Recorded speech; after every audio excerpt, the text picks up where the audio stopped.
We're back. Hi, Daff. Hello, Mother. Hello. How goes it? It goes. It goes. I'm dry. It's Well, that's winter in weird. Colorado. Sorry. My hands are like sandpaper. That's Although okay. I just moisturize the fuck out of them all the time. Yeah, that's okay. Last night, I sat in my bed and basically poured an entire bottle of castor oil all over my body. Right? I was like, hydration, please. Yeah. Oh my gosh, yeah. It's so dry. I keep I wearing do these that every gloves. night, but, Right. last night was like literally an entire bottle. And I keep wearing those like hydration gloves and putting like coconut oil in them, and the feet gloves, which Feet you gloves. pointed out to me are called socks. Yep, done that twice now. Not just you, someone else. Oh, really? Good, It's not just me. I called them feet gloves. Feet gloves, yeah. I was like, they're called socks. Or feet gloves. Or whatever. feet gloves. Or hand socks. Yeah. Hand There you socks. Hand socks or feet gloves. Yep. Okay, shall we do it? Because shit's about to get real. And it's kind of long, and I apologize, but shit's about to get real. Real, real? Real. Like for real, for real? For real. So disturbing factualize shizzle. us. Disturbing factualize us. Disturbing factualizing you, okay. Thank you. Did you know that your brain is constantly eating itself? What? So no. What? So no. Okay, yeah. Valid. You don't know. You didn't have any idea about this. Not a clue. Okay, so this process is called, excuse me while I butcher this, phagocytosis. Phagocytosis. I think they're phagocytes. Okay, phagocytosis is what this process is You called. could ask Google, I could, but Google's been talking back a lot lately. right? You could ask Siri, who also is a bitch. Yeah. I was trying to put it kinder. So yeah, pretty much, as we all know, our brain is everything to us. There's connections between cells. They're called synapses, and they fire when we think and do everything we do in our lives. But for a long time, people thought that the brain was fixed. The adult brain was, just fixed. It was what it was. You couldn't intake new information. But that is not true. Why would people think that? I guess it's like that whole you can't teach an old dog new tricks thing. Yeah, well, that's exactly what people, yeah. But are Thought. you, you're continually learning your whole freaking life? Yeah, no, I think Unless in you're terms of not unless you're not. Right? No, but that's what people thought for a long time. But it's come out that it's the human adult brain is actually terribly flexible and can always be processing and retrieving new information and That's doing awesome. callbacks and all that. Yeah. Retaining and retrieving. Yep. Awesome. Anyway, the process though, phagocytosis. Sure. Cytosis. I know how to say that part. Of the brain eating itself? The cells, they envelop and consume the smaller cells in order to remove them. So, it's basically them just eating themselves. So our immune system, the white blood cells in our immune system, they carry pathogens, right? And those pathogens then get rid of what's been eaten and out of our bodies. So it's a good process for us. So it doesn't there's no disruptive influence for our bodies when this is happening. Mm-hmm. Because as we know, we need to go to bed, we need to sleep. And that's a lot of the time, when this process takes place. So then that way, again, it's not disruptive. The same way, if you're going to bed, you're fighting off a cold, that kind of a thing. Mm-hmm. Your white blood cells are going to work. Mm-hmm. Same thing here. But yeah, it's really interesting because just for a long time, it was kind of just assumed that the brain was just kind of what it was. Right. That what you got is what you got, and that's it. Yeah, You get what you get, and you don't throw a fit. basically, which I still think is probably pretty true. For a lot of people. For a lot of people, yeah. But anyway, like anything else, there's a lot of unusable byproducts in these processes. Mm-hmm. I'm sure. So, our brain creates a lot of debris when it's mulling over itself constantly. Mm-hmm. And so I liked that what they said in this article, that basically if there was no way to get rid of this, it would be litter on a street, a residential street being collected, people's trash cans just filling up if the trash service didn't come by every week, Mm-hmm. which I thought was really interesting. That makes sense. So basically it's the process of the phagocytosis. Mm-hmm. Sorry. I'm like, Well, I have this I'm just image. gonna keep saying it. Yeah, well, now I have this little image But of that's like a what it bunch of does. little garbage cans inside my brain with people like street sweeping. That's basically what it does. And so the process occurs when we sleep. It's really interesting. That is really interesting. Yeah, Thank you it's for that. cool. I don't think it's disturbing, other I than the don't- fact that I went to like garbage cans in my brain. Well, I think it's disturbing the fact that, The way you phrased it, that our brain's eating itself. yeah, I think that's the disturbing part about it. Well, it is. If you think about all the shit your body does, it's actually pretty disturbing. Oh my gosh, yeah, so disturbing. Yeah. But anyway, it says that, you know, it's not everyday housekeeping. It's a once in a while sweep. It's like how we did the floor It's yesterday. that your brain is constantly eating itself is a everyday, all the time kind of process. Mhm. But like the actual getting rid of the debris is the phagocytosis process. Phagocytosis. I'm just gonna have to keep saying it both ways. That's like when I talk about my friend who hurt her hand over the summer. I'm like sagittal band. That's what I say every single time. I'm like, because I don't know how to say it. I don't know which is which, bitch. So yeah, that's the process. Pretty interesting. It Pretty is cool. pretty interesting. I learned more about science than I wanted to, but that's okay. Doesn't that always happen to you because you hate science? I don't hate science. My brain just has a hard time understanding science, which maybe it's because my phagocytosis is moving slower. Needs to come do more cleanup more often. Right. I need a little cleanup on brain aisle 1. Yeah, need a little cleanup from, you know, all the way from kindergarten to my senior year of high school science classes so I can refresh that information. Right. Get rid of that old shit, bring in the new. Yeah, exactly. Yeah. Actually, I'd only had one successful science class in my life, and that was in college. Good to know. I think you did okay in earth science, but I guess we shouldn't go through your whole scholastic career given that this rest of this is long. No, I was just saying, like, No, it was me bringing I it actually up. got good grades. I just wasn't very good at science. I had a hard time understanding it. I had to really try hard to understand it. Not a science brainy girl. Okay. You're still smart. I am. I'm a good writer. You are. Excellent. I'm good writer. Not good English, good writer. Not good word spitter otter, but good word writer. Writer. Yes. All right, sorry. What do you got for me today? Okay, well, I've got the third part of Betty Lou Beets, the third and final part, Okay. which is long. Is it final? I hope so. I could split this into fucking 2 more. Oh, geez. But no, I'm not going to. Okay, good. We're going to just spit it all out today. But You know it's what I long. was thinking when you just said the third and final part? The final destination.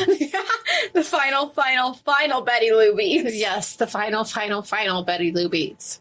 Even though the first one was only the first, but it was the first final. So it was the final Betty Lou Beets, then the final Betty Lou Beets. Now we're on the final Betty Lou Beets. Yeah, we are. Final. Yeah, like the destination. Yes, final. How we got from all the places to where we are today. Or came up with an image in our brain of everyone dying and then it happened, or did it really? You're making my brain hurt. It Phagocytosis. needs to happen immediately. Where we last left you, she killed her husband, her second husband, or her fifth husband, but the second husband that she killed, Jimmy Don. Jimmy Don, and she. What did you say? Jimmy Don. And she had her son Robbie help her and like stage all the stuff with the boat and everything. Yeah, So and people Shirley would- came too. Yeah, but Shirley wasn't really involved in it, but she was, I guess, there for moral support. Jeez. Don't know. Anyway, so on Saturday, August 6th, 1983, Betty called the sheriff's office to report that Jimmy Don was missing. And Deputy Johnny Marr and Hugh DeWoody, who was the fire chief of Payne Springs, went to Betty's trailer to take the report, and they both had known Jimmy Don, and they had really high hopes of finding him. Okay. Because, like, everybody knows this guy, right? He's a stand-up human, and Yeah. people like him. And it's a small community that they live in, and then he's been in the Dallas Police Department or Fire Department for 26 years. So he's got a known lot in of the community. in the community a lot, yes. In the community. Yes. And Yes. obviously where they live is not too far from Dallas if he's working in Dallas and like she goes shopping in Dallas and all that. Yeah. Everybody knew the dude. Right, everybody knew and loved him. Yes. Betty told them that Jimmy Don had left about 9:30 the night before to go night fishing. And she told them that night fishing was something he did like about once a month. And that he was supposed to go by Kyle Swanson's house, who was the neighbor just around the cove, because Jimmy Don had been having trouble with the engine of his boat, and Kyle was going to help him. Oh. Yeah. So they have to go talk to Kyle then. Well, and it sets up the whole his engine's not working right. Yeah. Right? So, yeah, and then Kyle's going to be like, eh? Right. I never saw him. There were boat races going on the lake that day, so on the 6th, right? So they assured Betty that if he was stuck out on the lake, that someone would find him for sure. No problem. He's stuck in somebody else. Because a lot of shit's happening on the lake today. Yeah, it's not like it's a vacant lake. Right, exactly. It's a well-active lake that day. Well active.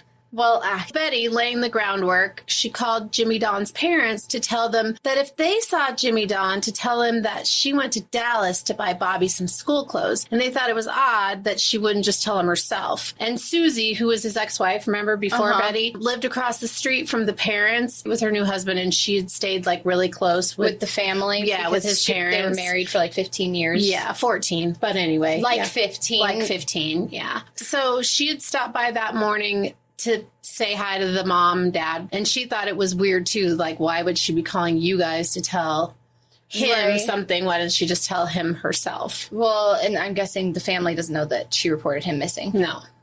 Okay. Nope. So as the details unfolded about finding Jimmy Don's abandoned boat, people who knew Jimmy Don and had boated with him thought it was strange. Later that day, the feeling went from hopeful to dread, and people wondered how long it would be before they found Jimmy Don's body in the lake. Hundreds of people, because everybody loves him, showed up in the help to showed up to help in the search. And Betty, she loved being the center of attention. And the community just comforted her. Oh, I'm sure. Because I'm sorry, Betty. I had to giggle because you sound like an audiobook sometimes. Sorry. It's okay. So I should get another job? Reading audiobooks? Yeah. Well, I have so many notes. You're like, because he was a perfectly happy, gentlemanly, sweet and kind, loving human that the community just hoped to bring home. And on the candlelight vigil... Sorry. Jeez. I'm like, okay. Okay. Well, I'll try to stop. I don't know how to not be me, but whatever. Squelch me. Squelch my personality. It's fine. It's whatever. Don't love me for who I am. Try to change me. Fine. No, nothing of that nature. You just sound like an audiobook. Well, not an AI one, I hope. No, not an AI audiobook, just an audiobook. You're very descriptive. You're a good storyteller. Ooh, okay, well then maybe that's good. Because I'm trying to like paint this. It's just, you're telling us very detailed information, which is maybe why it's so long. You're telling, a very descriptive, not vivid, very vivid story. I like to paint the picture. I know, I like it too. That's what I mean. You sound like an audiobook. It's not a bad thing. Okay. I'm just stating you sound like an audiobook. You're painting like a very vivid picture of what's happening in the story. I want to see it. I want to see it in my brain. I get it. So I want you guys to see it in your brains too. I get it, except for that I have no idea what any of these people look like. So there, you know what? Right now I'm just filling in the blanks. Right now they're just bodies walking around with like the face blurred and a question mark. There you go. But there are a lot of people with love in their hearts. Yeah. Yeah. So Sunday morning, the fire chaplain came to the trailer, and he had experience dealing with people, grieving, and he went to comfort Betty. And when he arrived at the trailer, she had 4 friends, and they were just hanging out in the living room, and they were just having like a normal everyday conversation about the weather. Okay. And that's not what he expected to find. Not what he expected to see. So did her friends know that she offed him? No. I didn't think so, but... No, because everybody... I'm surprised her friends are, or unless they're, and from the friends' perspective, they're like trying to get her mind off of shit. Well, you know how she has this Jekyll and Hyde personality? Yeah. So some people see the like, oh my God, she's so sweet and wonderful. And other people see the like, oh my God, she's one crazy bitch and I'm scared of her. Yeah. So not everybody sees both. Okay, gotcha. Okay. Except for Bobby. Bobby? The one that lives with her? Bobby, the youngest one, who said that in the first episode that sometimes he didn't recognize her. Yeah. Yeah, you're right. Well, all of the like a lot of people get to see both. But anyway, so the next day, Chaplain Burris went back to check on her again, and she asked him straight up, if they don't find Jimmy Don, what kind of benefits am I eligible for? Oh my God. Mm-hmm. Yeah, that's a sounds sus. Yep. So again, not what he expected, but he told her he would look into it and he'd get back with her. Right. So he also had just left Jimmy Don's parents' home, like before he went over there, before he went to Betty's, he went to the parents. Yeah. And they were overwhelmed with grief. With them. Yeah. Yeah, because of their grief. They were overwhelmed with grief. Aileen Beets, that's his mom, sobbed, and James Beets was furious. And he knew that someone was responsible for his son's death. Because at this point, it's only been a couple of days, but they're like, you know, like I said, they were like, well, fuck, he's probably dead.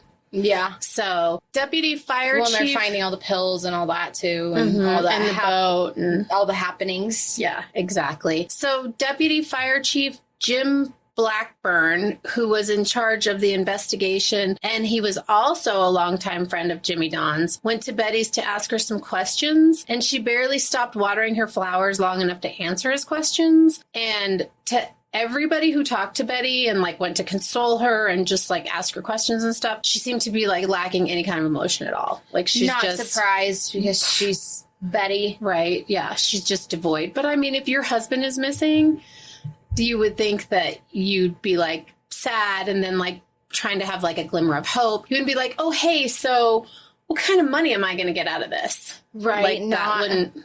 Yeah, not the thought that should cross your mind. Right, exactly. Be like, can we get some answers here? Can we figure some shit out? Yeah, like, I hope we find him. I miss him. I'm, like, so devastated. She's like, this is my routing number and bank account number, so you can just make a direct deposit. She's making her Black Widow-iness and all her spots come out and show very vividly. Vivid is the word of the day. Very, she's not doing a good job of hiding what her true intentions are here. Exactly. So the chaplain made a third visit to Betty's house, and she was quick to ask him when he got there what he found out about the death benefits. And he told her that there was over $110,000 in life insurance. And some of the policies, so there are like 3 different policies, have a double indemnity clause, which means that the payout will be double if your death is a result of an accident, not natural causes. Nice. Right? So is she going to dig up his body and like put it somewhere? Let's just... Oh my God, she's... No! No. God. I just don't want you to project, and I don't want to tell you yes or no. But no, she doesn't do that. Okay. She doesn't do that. Okay.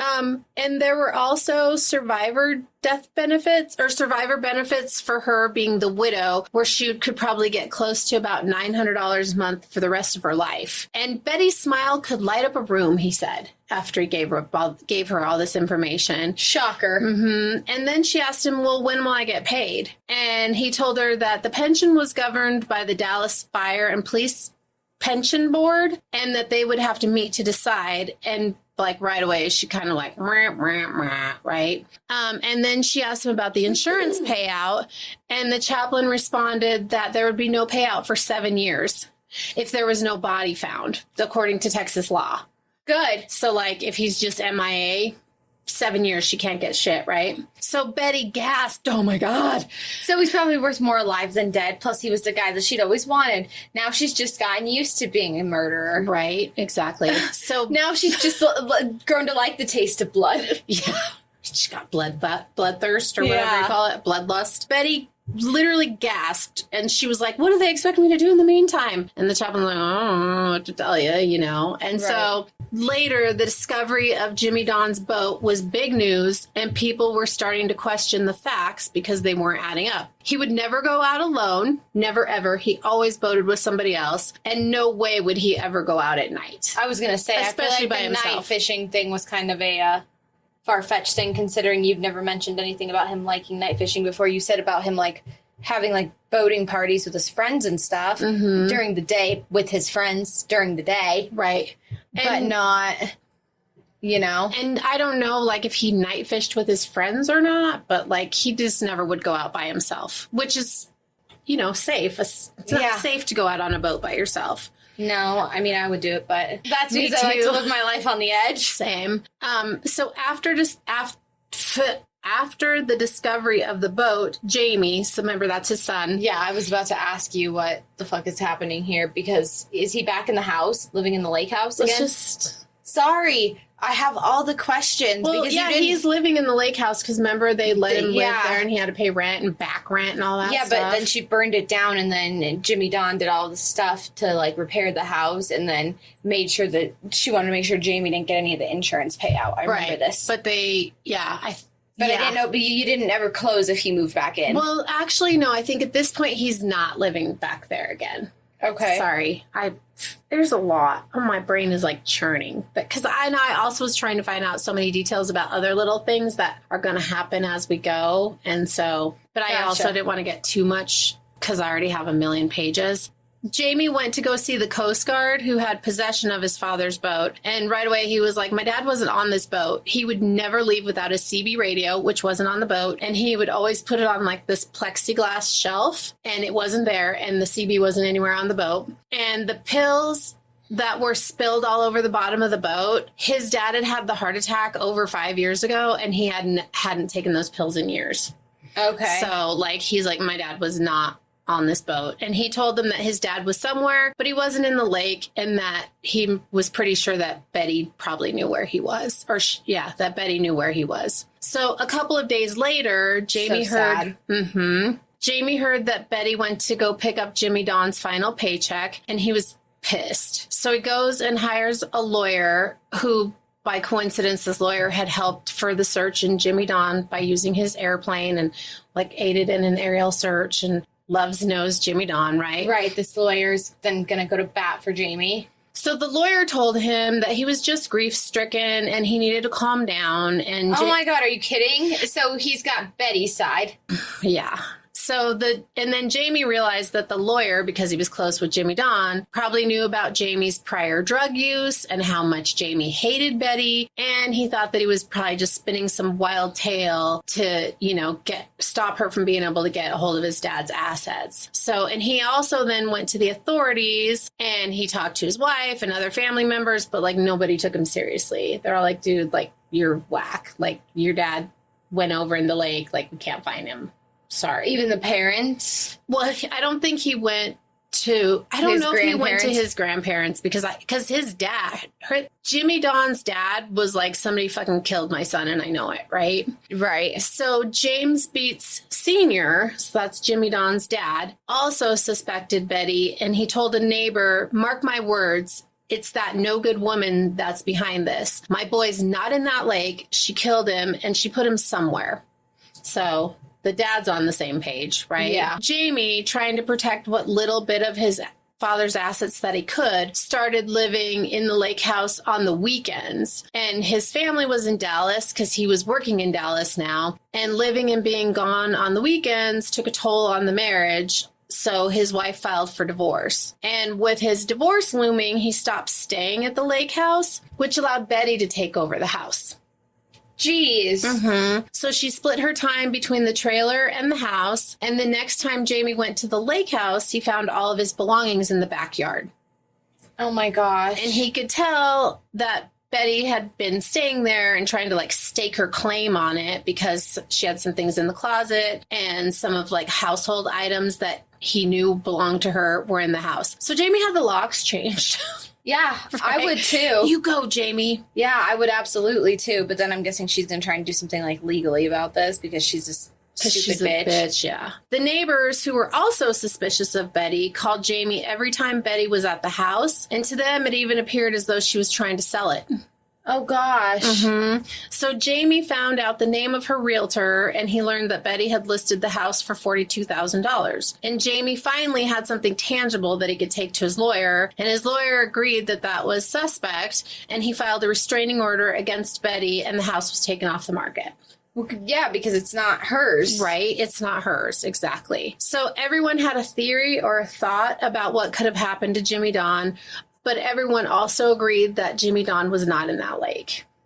Okay. Investigators didn't buy that he had another heart attack because according to his medical records, that he had a physical like right before all this happened, and he passed with flying colors because he works for the fire department. So right. So he has to be physically good shape. Right. You have to have regular physicals to make sure that your heart and like you're all up to the task of being able to save people's lives. Yeah. He only wore glasses for reading and not for fishing in the dark. And because remember his glasses were on the boat too. Uh-huh. So the scene on his boat was definitely staged is what the investigators Well, thought. yeah, of course. Yeah. Dude, well, you and I know this, of course, right? But if people are going in there and saying no, like that'd be like if somebody took my car and tried to stage me doing something, running away, whatever, from my car that I had left, something had happened to me. Mm-hmm. If my car was in like perfectly neat, pristine condition, everyone would know it's not Daphne. Daphne was not the last one in this car. Right. There's at least got to be a gum wrapper somewhere or something in the car. Right. The steering wheel's all wiped clean and everything's all clean. And Right. definitely Daphne was not the last person in this car. And if it's not Channel 93.3 playing, then it was not me. For sure. For sure. So investigators also heard that Betty's last husband had left her, and they were kind of thinking, like, what if her last husband came back in a jealous rage and he killed Jimmy Don? Yeah. So, of course, that was just speculation. And after talking to Betty, investigators learned that Wayne had left and she'd never heard from him again. And that was it. Betty didn't give a shit about this restraining order that Jamie had gotten. And almost a year to the day that Jimmy Don went missing, she forged a power of attorney giving her the rights to everything that belonged to Jimmy Don, and she sold his boat for $32.50, and she signed the title over to a couple who purchased the boat. Okay. So she forged, obviously, you said that, all these a documents. power of attorney. She forged a power of attorney. A power of attorney dies with the person. So the fact that she did it after the fact is very suspicious because they think he's dead. They just don't think he's in the lake. Right. And the people who buy the boat from her, they don't know her. They don't know anything. They don't know that her husband's missing or, Right. They're just like, oh, this sweet lady is selling this boat and it's a great deal and we're going to buy it. Yeah. So anyway. Yeah. I'm surprised they released the boat. Well, because she's not a suspect at this time. They're just like everything. No, but just still because of the circumstances around it that it looks like foul play. Well, I think Or this starting to develop that it looks like foul play. But this all going over a period of time. If like Jamie's staying at the lake house and he's getting then changing locks and there's a realtor, like this isn't all like, next week. Yeah. No, that's so this true. is all like unfolding over a year. space of time. So Robbie, so that's the son member that helped her bury Jimmy Don. Yeah. Had met and fallen in love with a woman named Jennifer Cook, and the couple moved in together very shortly after beginning their relationship, which removed Robbie from the trailer. And he felt guilty about Jimmy Don every day. And he had to look at the wishing well and he was like, well, I don't want this. So he's grateful to be out of there. Yeah, exactly. After the killing, Betty tried to talk to Robbie about it on several occasions, but he would always shut her down, and he would tell her how badly he felt and he didn't want to keep talking about it. And Betty, in an attempt to make him feel less guilty, said to him, "Don't you worry about it. You're no worse than Shirley." And Robbie Ooh. was like, "What are you talking about?" And then Betty went on to tell him that Shirley had helped her bury Wayne. Oh, God. And until that moment, it had never even occurred to Robbie that she had killed Wayne. Are you kidding? Mm-hmm. So he was in shock. Everybody just thought Wayne left. They didn't have any reason to question that he would just leave. Well, they should have had a lot of reason to question if they met him and knew, just because he's a piece of shit to Betty doesn't mean he's a piece of shit in life. And honestly, not that anyone deserves to get treated like a piece of shit, but she kind of deserved to get treated like a piece of shit. We'll make an exception to the rule in her case. Yeah, basically. Right. She's not a good person. Right. So, I mean, people She's who... a manipulative psycho bitch. people who really knew Wayne... She ain't no sexy tiger. No, she's not. No sexy tiger. So people who really knew Wayne thought it was suspicious, and especially because he was a good worker, and Right, when he had his kids. He had his kids, he left his truck, Yeah. and it was a new truck. Just so because him and Betty had a tumultuous relationship doesn't mean that, the rest of his life was tumultuous. Yeah, Right. exactly. One evening after Well, dinner... I'm sorry, I just have No, one go more ahead. comment. No, go ahead. I was just going to say, it kind of sounds like she might bring this side out of people. Yeah. Because maybe. everyone has a bad side. Not Except everyone. Jimmy Don. But she put on a face for him. That's true. and he probably just didn't ever get to see he probably didn't get to see, what is it, Dr. Jekyll and Mr. Hyde. Yeah, probably didn't get to see Mr. Hyde. Right, he didn't get to see her manipulative, even though everybody else around him could see it. Yeah, but he didn't see it. He was blinded by the sexy tiger. Yeah, he was blinded by the sexy tiger. He didn't get to see Betty. No, I was just gonna say, like, everyone has the possibility of being a not so kind human, and it sounds like she brings this out of a lot of people. Right. That was the point I was trying to make. But maybe she's an instigator of bullshit. Yeah, Jimmy Don probably just didn't ever get exposed to it, so he didn't have the opportunity for that to come out. Right. Well, plus he was taking good care of her. Yeah, exactly. There was also that he's got everything she's looking for, minus the fact that he's alive.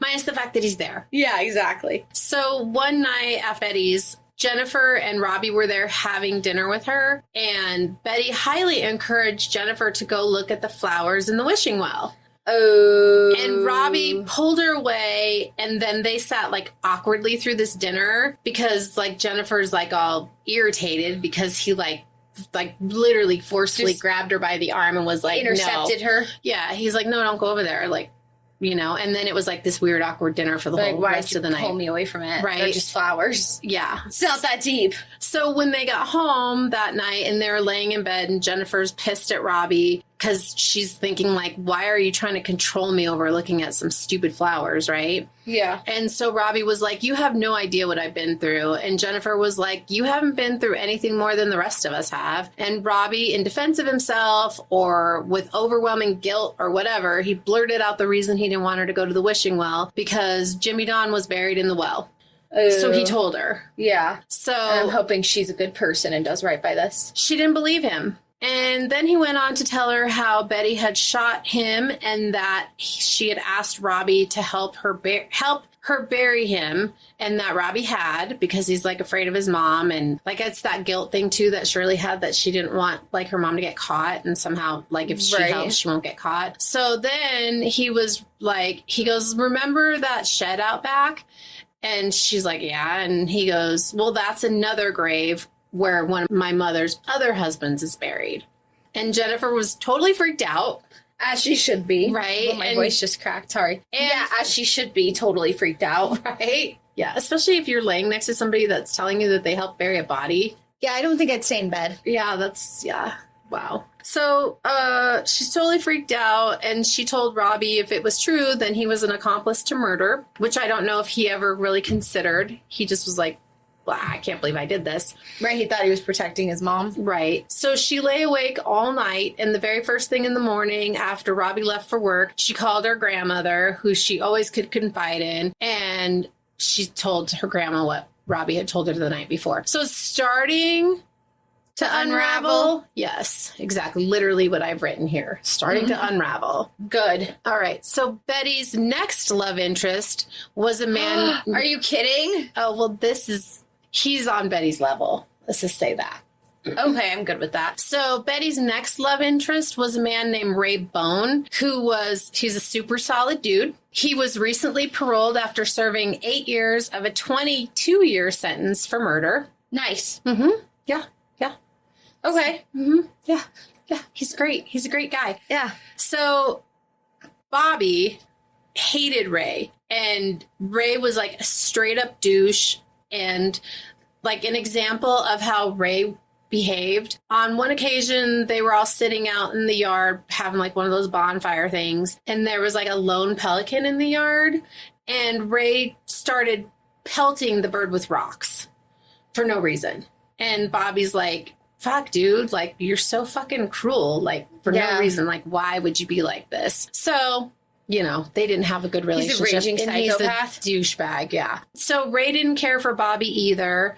And Betty just ignored the hostility between the two of them because, of course, she's going to pick a man over her son, even though she fucking loves her son more than any of her other kids. But she loves having a man more than any of her kids. Yeah. So in the early fall of 1984, Betty went to the lake house, and one of the neighbors watched as she unbolted the AC unit from one of those big AC units from outside of the lake house. And then she loaded it in her truck and she left. So the neighbor's like, holy shit, like she's this tiny little thing and she's all with this fucking AC unit. And then the next day, the same neighbor watched again as Betty showed up to the lake house and she was carrying a large box and she stayed inside for what he estimated was about 15 minutes. And then she came out of the lake house and she was empty handed and she drove off and he watched her drive off. And when she got to the top of the hill, she pulled over and she parked kind of like behind some trees, bushes, whatever, but he could see her.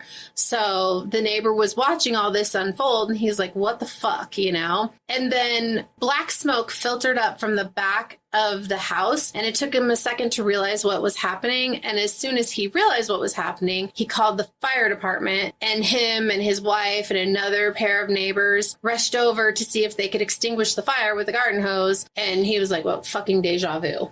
Yeah, literally. Right. And he watched her just do it. But he didn't see her do it the first time, obviously. But now all the pieces are starting to connect to everyone. Right. So as the fire engines approached, the neighbor looked up and he saw Betty and she was still fucking watching. Still watching this all unfold, right? Oh my gosh. Yeah.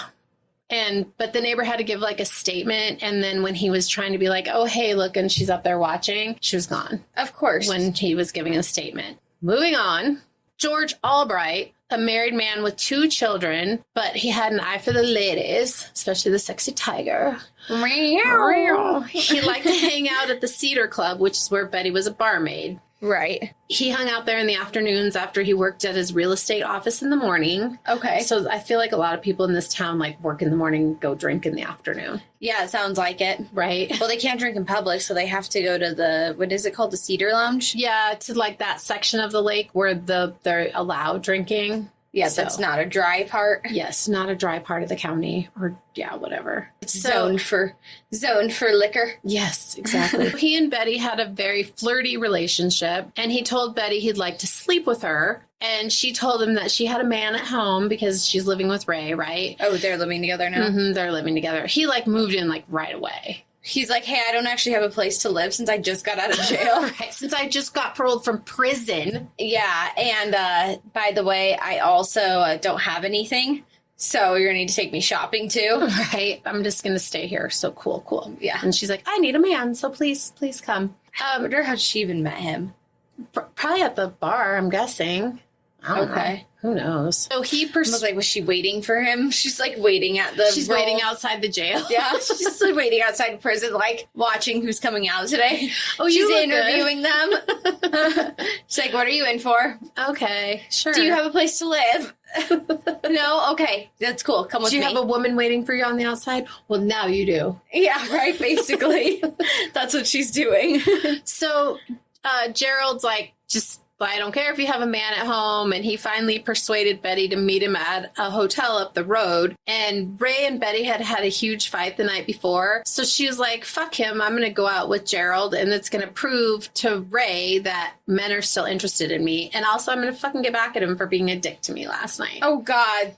I feel like I know where this is headed. Oh, no, you don't. I feel like I do. Oh, no, you don't. I think I do. I don't think you do. Okay, tell me, and then I'll tell you if I was right or not. So Betty met Gerald at the hotel, and they drank, and they had sex. And then Betty said to Gerald, here we are fucking and having so much fun, and you wouldn't think it was so funny if you knew that the last guy that I fucked is buried in my front yard. Oh, God. Yeah, so she's like hammered and getting a little loose-lipped, right? So she fucking killed Ray, too? No. I'm assuming she probably fucked Ray at some point, too. Yeah, but she's talking about Jimmy Don. Well, yeah, okay. Yeah. So I guess technically not the last guy she fucked, but that's what she said to him. She's like, if you knew the last guy I fucked was buried in my front yard. Okay, yeah, so I didn't see that one coming. I assumed that either she or Ray was going to kill him. Nope. Nope. So Betty is looking for a payout from the insurance company for the fire at the lake house, but the insurance company wouldn't pay because the investigators were pretty sure that it had been an arson and it was still under investigation because the backside of the house had been doused with diesel oil. Yeah, sounds and the neighbor who had seen her right there, it was all like included in the report, right? Like she's there and then all of a sudden the house goes up in flames. And she pulls up the street and is watching. Right, and she was carrying something with her and then she didn't have anything with her and blah, blah, blah. So it's all in the report, right? So Betty's pissed. So she goes and hires a lawyer named E. Ray Anderson. Andrews. His name is E. Ray Andrews. Okay. Sorry. So I would just like to say I think Betty is very bold. Yeah, you think? Sometimes I wish I was more bold, but not like in the bold in the sense that like I'm going to burn your house down. Well, she's has a sense of entitlement, and she's like she's tries to figure out ways to get like a payout that are going to fuck everybody else, but are going to benefit her. Yeah. Yeah. It's obviously since she's murdering for money and burning things down for money. Right. Like that affects other people, but is a payout for her. Everyone in the county either knew or knew of E. Ray. He had a revolving door of clients who were in and out of jail and court, and E. Ray had even represented Robbie on one occasion. Okay. So Robbie had gotten in trouble for burglary, and I'm not going to go into that whole thing, although he wasn't really. So there was a connection there. Yes, there was a connection. Betty went into his office for the sole purpose of getting the insurance company to pay. And E. Ray, of course, he knew about Jimmy Don's disappearance. So he asked Betty if Jimmy Don had any life insurance. And out of the goodness of his heart, he was willing to investigate on Betty's behalf. And he suggested that she seek a determination of death for Jimmy Don so she could collect his life insurance policy and the widow's pension. Because remember, it's going to be 7 years. Yeah, I was going to say, but it has to be 7 years without a body. Yeah, unless she gets this state law. Unless she gets this determination of death. Okay. Which circumvents the law. That's lame. So this lawyer's like, hey, you should do this. Right? Let's find you a way around this. So he referred her to an attorney that dealt with civil law because he only handled like criminal cases. He didn't handle civil law. So Betty filed for a death certificate in February of 1985, and she went to court and she stood in front of a judge and she told her sad and very painful story about the loss of her beloved husband, Jimmy Don Beets. And that being said, she hadn't seen or heard from him since August 6, 1983. And as his wife, she was entitled to his entire estate. And then she also petitioned the court to be the administrator of his estate. And the judge told her that he'd take all of this under advisement and he'd get back with her, right? Good. So 3 weeks later, Betty went back to court to sign the papers to become the administrator of Jimmy Don's estate. Oh, damn it. I was hoping he'd rule the other way. Nope.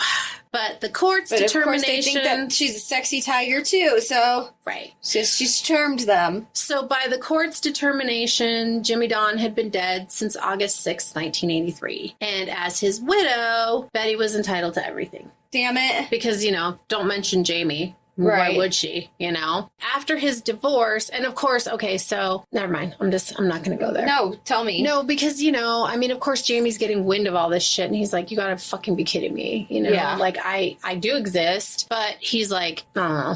He's getting divorced, like shit's happening in his life also. Oh, Jamie's getting divorced? Mm-hmm. Yeah, Okay. because remember his wife filed for divorce after he was staying at the lake house trying to stake his claim on it, and then... Oh, yeah. Yeah. So after his divorce, Jamie began dating a woman who was named Kay, and they were out on the dance floor at Plowboys, and they were laughing and having a good time, and when the couple went back to their table, Kay noticed that her purse was open, and she didn't recall leaving it like that. So she looked through her purse and her wallet was missing. And she was like, shit, that had my last $40 in it. And worst of all, it had pictures of my kids. And Jamie suggested that maybe it had fallen out in the car. But Kay was like, no, I had to show my ID to get in. So like, I know that I had it, right? Right. And so Jamie like scanning the bar to see if anybody's like acting suspicious or like specifically looking at them. Like, and he spots Betty Lou Beets. No. So they went to the manager to see if anyone had turned in the wallet, but no. And Jamie suggested that they file a police report, so they did. But of course, it's not high priority for the police, so whatever. Yeah, stolen wallet. So 4 days later,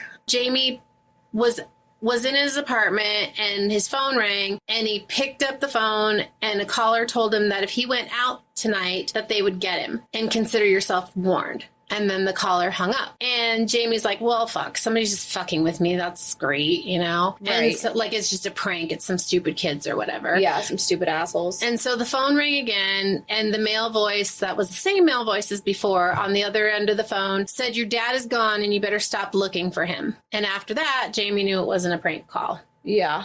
So the phone rang again. I don't know why, given the events and everything in his life, why he would just assume that it was just a prank. Well, because I guess you don't think that things like this are going to happen to you because it's crazy. Like this little bit right here is crazy. This is nuts. So the phone rang again and the caller told him that it was Sam Dickerson and he asked Jamie to meet him at the Cherokee Shores entrance at 1:15 a.m. And Cherokee Shores is like the community where Betty lives. Okay. So I don't know, but it's like it's a whole community. So it's not like she's the only one that lives there, right? Jamie's like, no, thank you. And Jamie knew of Sam and that he had a cousin named Bud Wilson and they were both friends of Ray Bones. Okay. Mm-hmm. And that's, new man. So Jamie's like, yeah, no, I'm not going to meet you at fucking 1:15 in the morning. So on the same day, Kay was driving with her children when a brown and beige long bed pickup truck began following her very closely and stayed right behind her for a few minutes before it started pushing her car, trying to push her car off the road. And she could see that there were two very large men inside the truck. And so then she floored it. And then once she was on the road with other cars, the truck backed off and turned, right? So she didn't see the truck again. So Kay, super freaked out, but she's on her way to the grocery store with her kids. She has her kids in the car, right? I said that, right? And so she gets her kids out of the car real super quick. They rush inside the store, does her little bit of shopping that she has to do. And when she gets back out to her car, there was a note inside of her car that had been cut out with letters from the newspaper, like Cloak and Dagger style, glued to a piece of paper that read, "You love the wrong man. You're in it now. Did you lose your handbag, Kay?" Well, I guess I couldn't find the word wallet. But anyway. Right. And then the scariest part of the note is that there were pictures of her children attached to the note. Yeah, because that was what was in her wallet. Mm-hmm. Yeah. Like, what the fuck? Yeah. So I'm telling you, this is These people are, like, losing their fucking minds. Yeah, why are they crazy? Why is I'm confused why she's still, like, trying to go after Jamie. Like, it's settled. It's dealt with. He's not getting shit. She's now the one getting everything. Like, well, because when she went to court to get to be administrator of his estate, saying that she was the only one, she didn't put it in the paper or do anything like you're supposed to do legally to let Jamie know so he could contest it. So that's why. Because now Jamie's like, fuck, man. Like, yeah, but he didn't contest it anyway, so. But he's kind of on the DL trying to do it, like with that lawyer that he has. Right, but isn't there like a certain period of time that you have to contest it? Well, she got it, so I guess. But, you know, it doesn't mean that he's not going to come back and try to do it again because they've had this tit for tat. I'm going to live in the lake house, so I'm going to burn the fucking thing down. First, I'm going to try to sell it, and you're going to fucking cock block me from selling it. So if I can't have it, you can't have it. I'm fucking burning it down. Right. And I'm going to get the insurance money because I am the administrator of his estate. Yeah. So they have this back and forth. Right. Tit for tat. He's entitled, and she's fucking crazy. Ugh, poor Jamie. Poor Jamie. Kay got a phone call about 9 p.m. and for some unknown reason, she agreed to meet the caller at the entrance to Cherokee Shores to get her wallet back. And the only reason she did it was because she was like, well, the police haven't done anything about it, and it was like going to be my only chance to get it back. But why? Why? Right. Like, is it a Louis Vuitton or is it worth it? Right? You can't cancel your cards that are in there. Right? Like, just miss out on the $40. Yeah, like let it go. Yeah. Like, why? I don't know why you would agree to meet somebody who fucking tried to run you off the road, left a nasty note in your car. Yeah. Is threatening your kids' lives, basically. When she got there, the men confronted her and asked her what Jamie knew about Jimmy Don's disappearance. And Kay was like, what does this have to do anything? And the man called her a bitch and he slapped her across the face and he was demanding an answer. And Kay said she had no idea. And the man slapped her again, but harder this time. And he accused her of holding out. And Kay, by this time, like, she's got tears rolling down her face. She's like, fuck, like, what? Just give me my wallet. you know? Yeah. And she said, all I know is that he drowned. And both men went after her and they were slapping her and they knocked her to the ground and they were kicking her and then they laughed as they got in their truck and they drove off. And she didn't get her wallet back? She did not get her wallet back. Yeah, she's an idiot. Yeah, like, I don't know. Why would she go do that? Right? But I mean, how fucking crazy is that?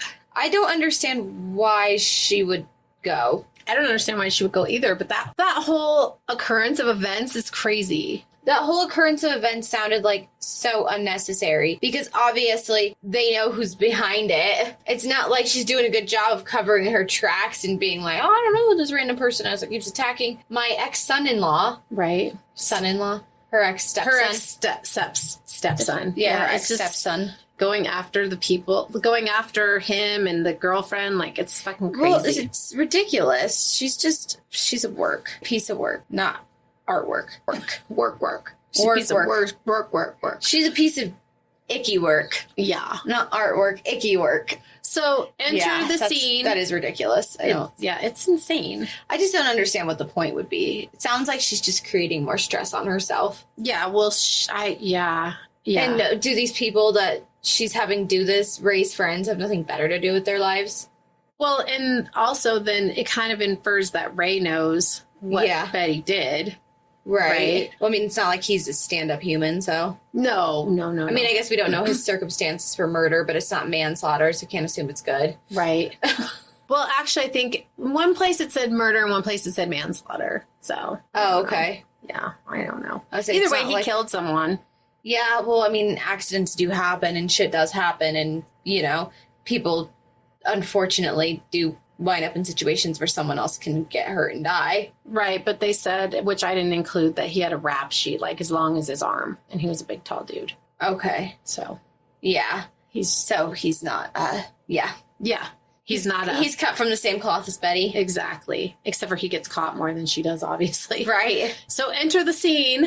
Sheriff's Deputy Rick Rose, and he was the type of cop who might let someone off the hook for a petty crime if they could be valuable to him later. So in the spring of 1985, Ron Becker was arrested, and he wanted to talk to Rick Rose because I said, Rick Rose kind of had a reputation for like, give me this and I'll let you off for that kind of thing. Right. Becker had been arrested for possession, and when he was just stopped for speeding, and then when the deputies got him in his car, he had like four joints on him. And, in Texas, especially in the Legal 80s. as fuck. Yeah, especially in the 80s. So very conservative state. So Rose asked Ron, hey, what's up? Like, why do you want to talk to me? But he also knew that Ron Becker had been helpful in a couple of other cases. And so Rose is like willing to listen to him, right? He's like, well, you probably have some information. Sure, I'll listen to you. And so he went on to say that he had information about Jimmy Dawn Beets. And when he asked where the information came from, and of course, ding, ding, ding, light bulb moment for this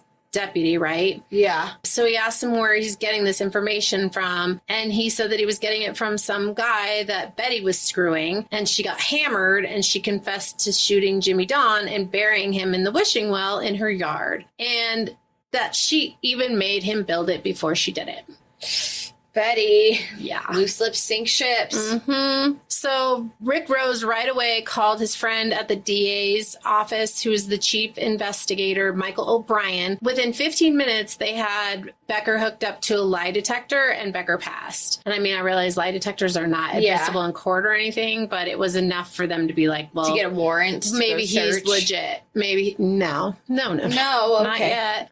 So maybe he's legit. Maybe this is thinking, putting too much faith in all of this. Yeah, for sure. So 1 month after Betty Beets got her determination of death, shit went down with her and Jamie because she didn't know that it was, he didn't know that it happened and everything. And so stuff continues to boil up between them, right? But all that other stuff had happened before. So presumably Betty knows that Jamie's going to find out, and she's trying to stop him from keeping going. As if she can freaking do that. So one day, Bobby and Ray got into it. Bobby was like so fucking over it, and he told Ray that he needed to get out and that they didn't want him there anymore. Even his mom didn't want him there. And so Ray demanded that Robbie get into his truck. They would go to Betty's work and they would talk to her in person, and she could tell him herself that she didn't want him there. And Ray and Bobby's argument continued to like heat up because Bobby's like, obviously he knows that his mom. So is it Robbie or is it Bobby? Because you just said Robbie also. I'm sorry, it's Bobby. It's her pride and joy. Pride and joy, yes. Well, it's confusing. Who names their kids Robbie and Bobby? Oh, don't we know some people like that? Well, okay.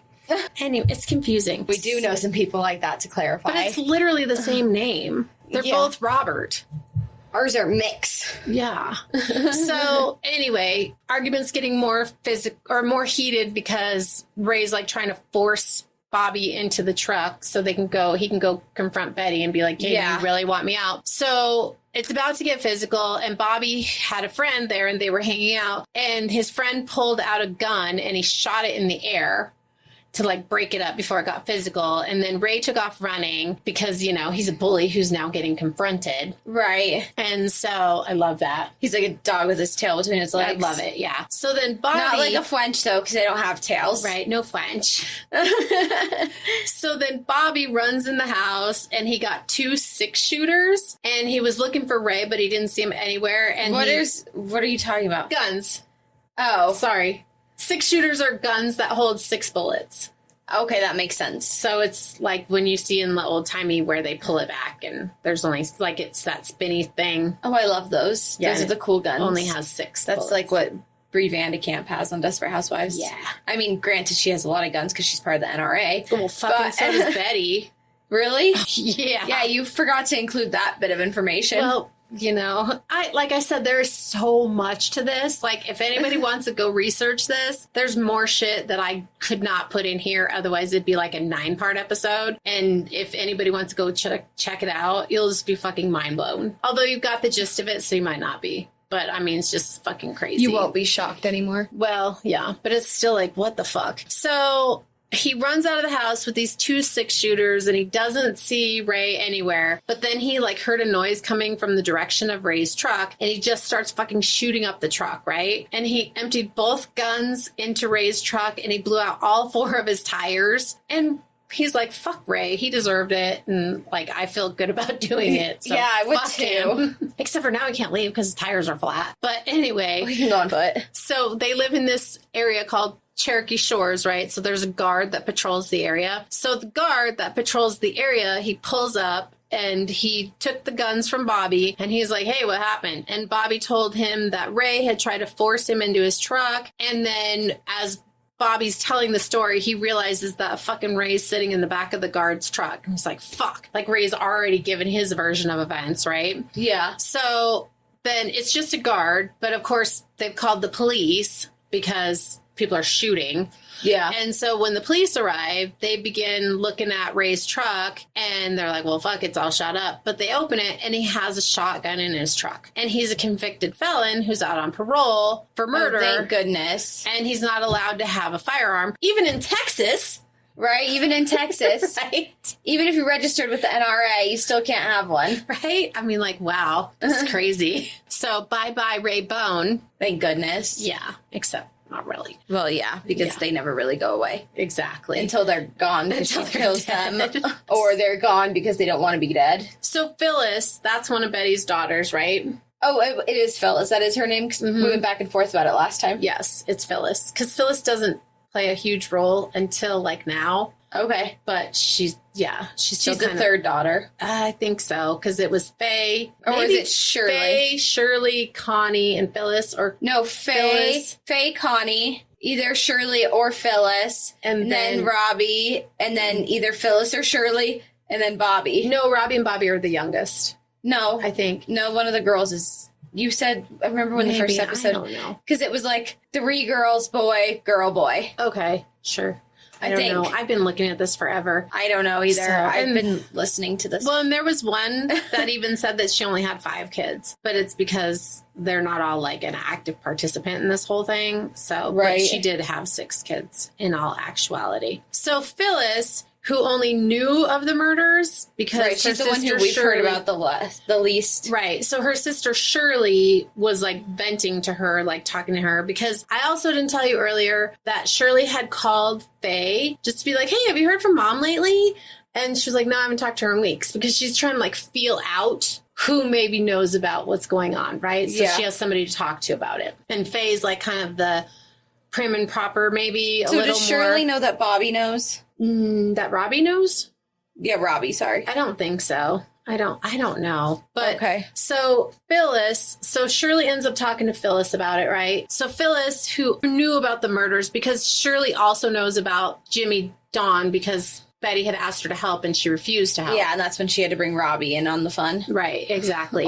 So fun. What a tangled web we weave, and it's so confusing, but it's so crazy. It is so confusing. Yeah, there are a lot of players. Phyllis, who knows about the murders and she always feels guilty, right? She just is like, fuck, I can't even believe that this is my family, right? So she's out drinking and she's drinking way too much. And she asked the friend who she was out with if she knew anyone who murdered somebody. And like, she kind of gets in this pity party, I guess, when she drinks. And like, her friend was like, oh, great, here we go down the poor me, poor me. And Phyllis was along the same lines of Robbie, like, you have no fucking idea what I've been through in my life. Because also their mom was terrible, you know? And then the relationships and the shooting and all of the things.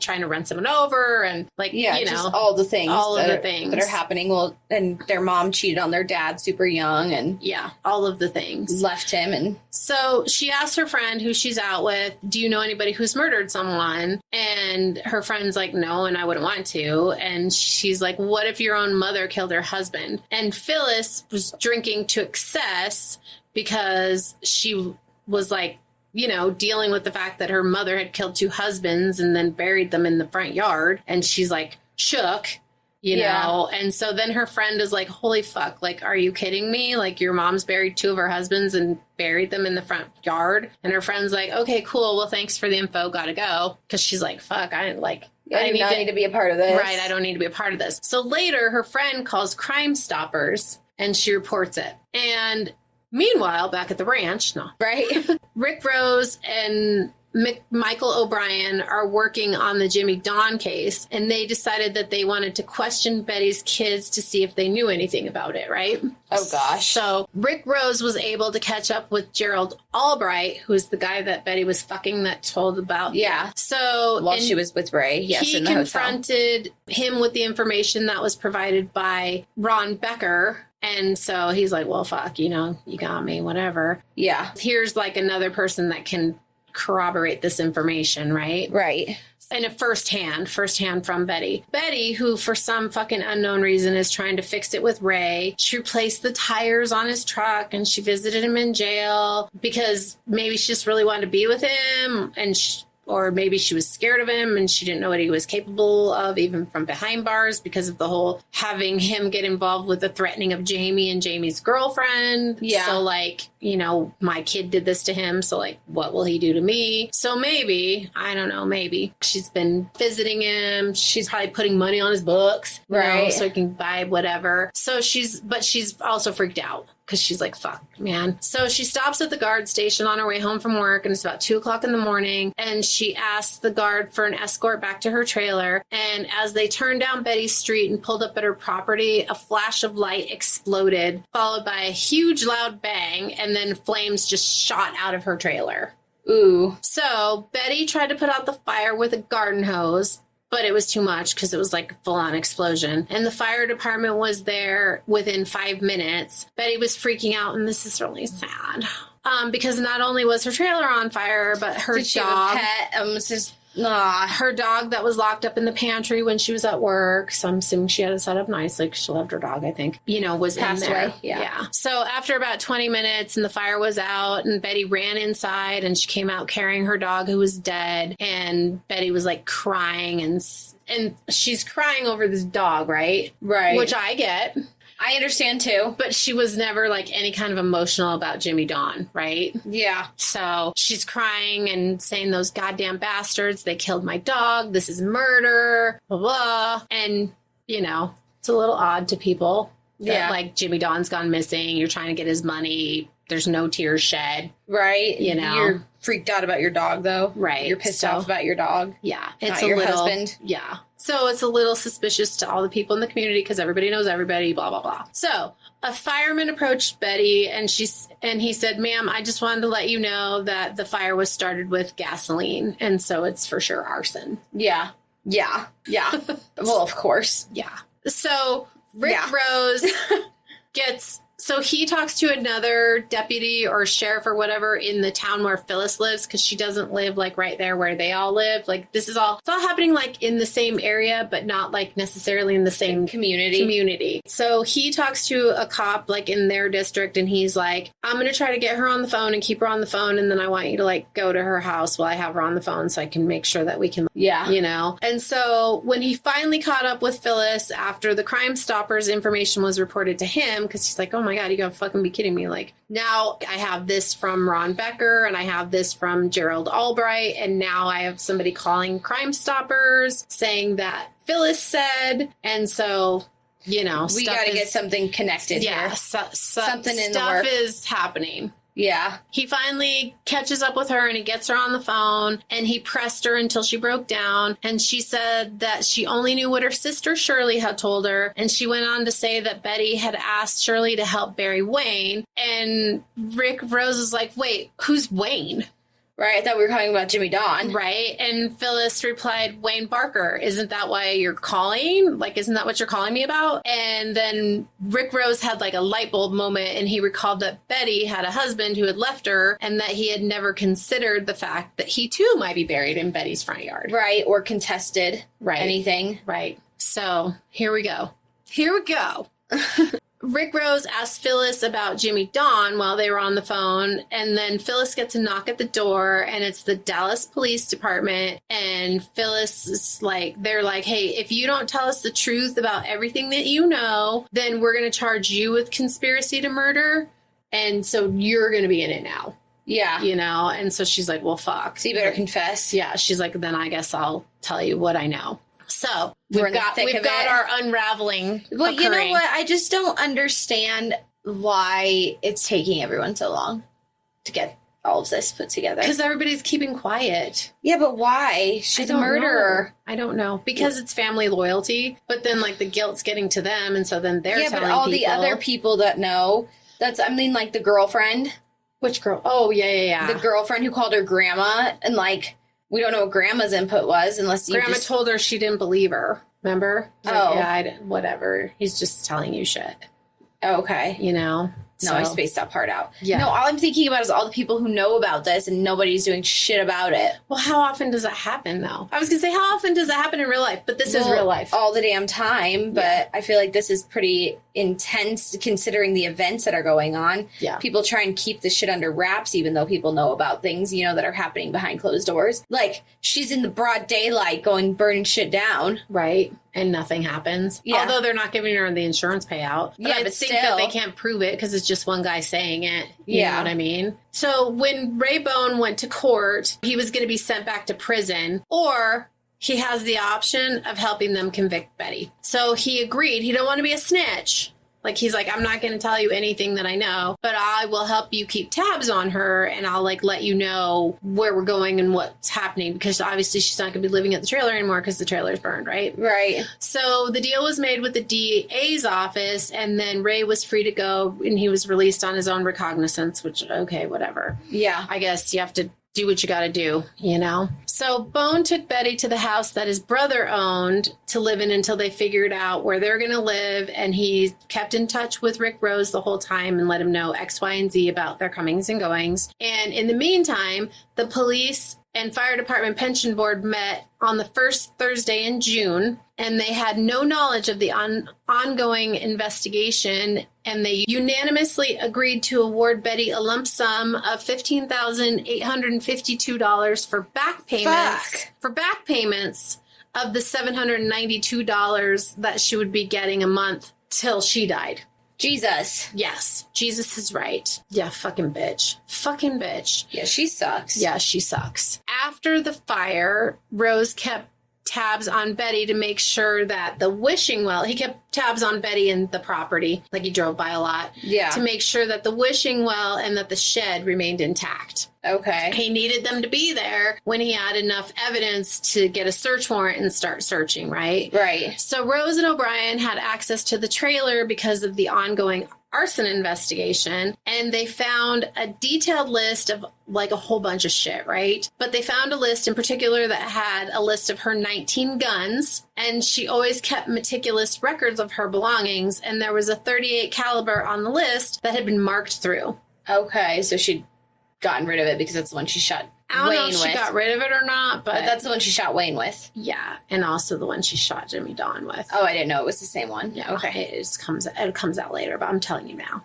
Okay. Spoiler alert. Spoiler Same alert. gun. It's the same gun. Mm-hmm. They also found the power of attorney and the bill of sale for the boat, and armed with all the evidence that they had and the witness statements from Phyllis and Gerald, they wrote a warrant up, and they petitioned for a warrant for the search of Betty's property and arrest warrant for Betty and Shirley. Good. What about Robbie? Not Bobby. Not there yet. Okay. So Rick Rose got a message from Ray Bone, and when he called him back, Ray told Rick that they were getting ready to leave and that they would be driving from point A to point B, and he told him like what route they were going to be taking and all of that. Ray Bone's truck was pulled over, and both he and Betty were put in handcuffs, and before the officer even started to read them their Miranda rights, Betty said, "This couldn't have anything to do with my husband's drowning, could it?"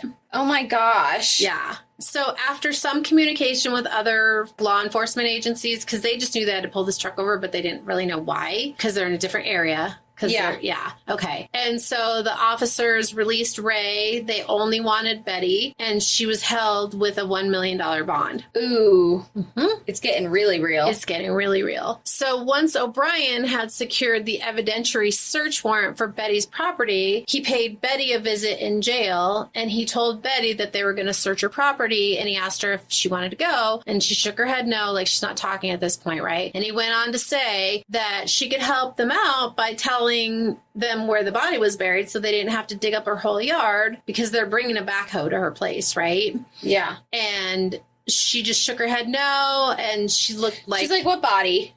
Yeah, he said she looked like unconcerned, like nonchalant about it, like, yeah, no, whatever. And then he added, and while we're out there, we're going to look for Doyle Wayne Barker's body too. And Betty's eyes flew wide open, he said. And she just yelled out, "I want my lawyer." Yep. So the jig is up, bitch. Yeah, she's like, one body they know about? Meh, they'll never find it. Right. 2 bodies? Fuck.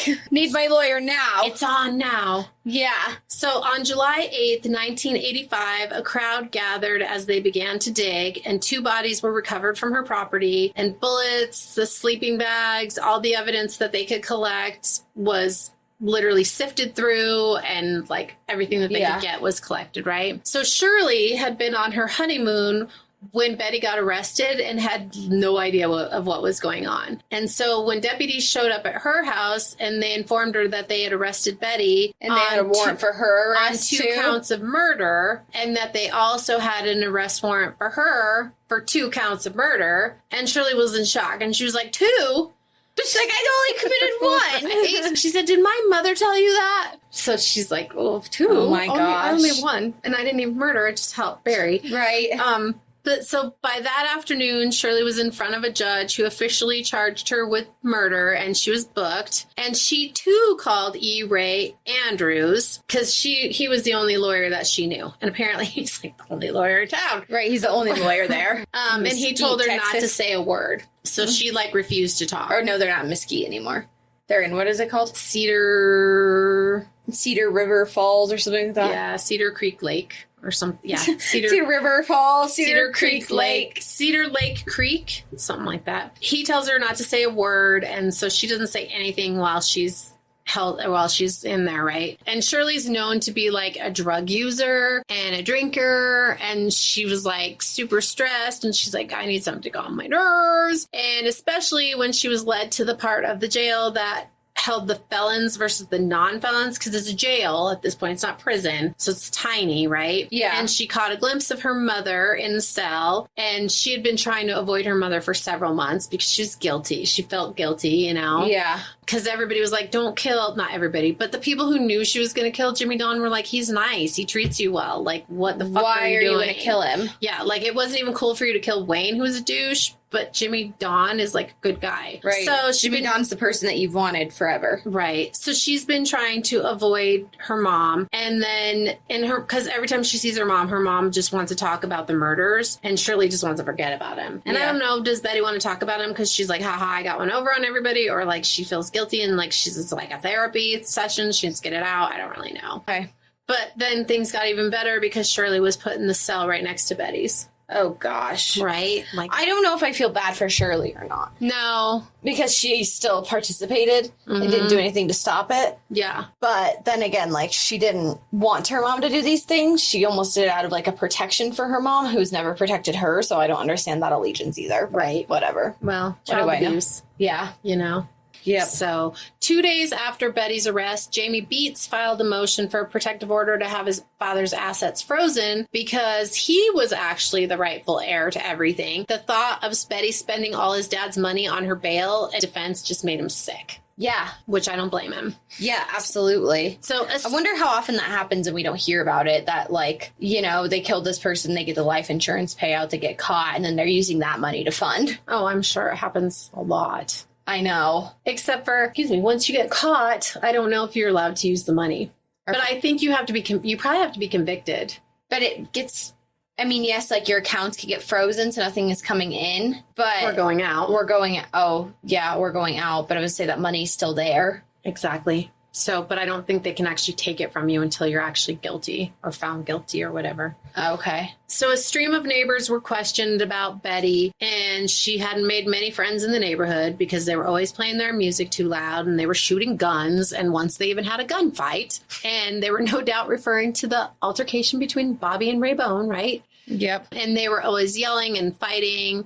And one neighbor They were the loud house. Yes. And one neighbor told them that right after Jimmy Don went missing, Robbie was digging in the yard between 1 and 3 a.m. And when they asked him, like, well, how do you know, like, when this was exactly? And the neighbor was aware of the date and the time because Robbie was revving his truck engine, which is stupid. Yeah. Really loud. And then he would leave and he would come back a few minutes later and then he would start digging again. And this went on for like 3 nights. Okay. Okay. So others who knew Betty, like patrons at the bar where she worked and her boss, thought she was so nice and they could never imagine that she would be capable of something this terrible because she puts they on don't that know her face. that well. Right. Well, she puts on that face because she got to make that money and, Yeah. you know, all of that. So like how she gets all these husbands. Right. Same thing. Right. So Shirley refused to talk. And as far as they knew, that she was the only witness to seeing at least Wayne's body, which would prove Betty's guilt.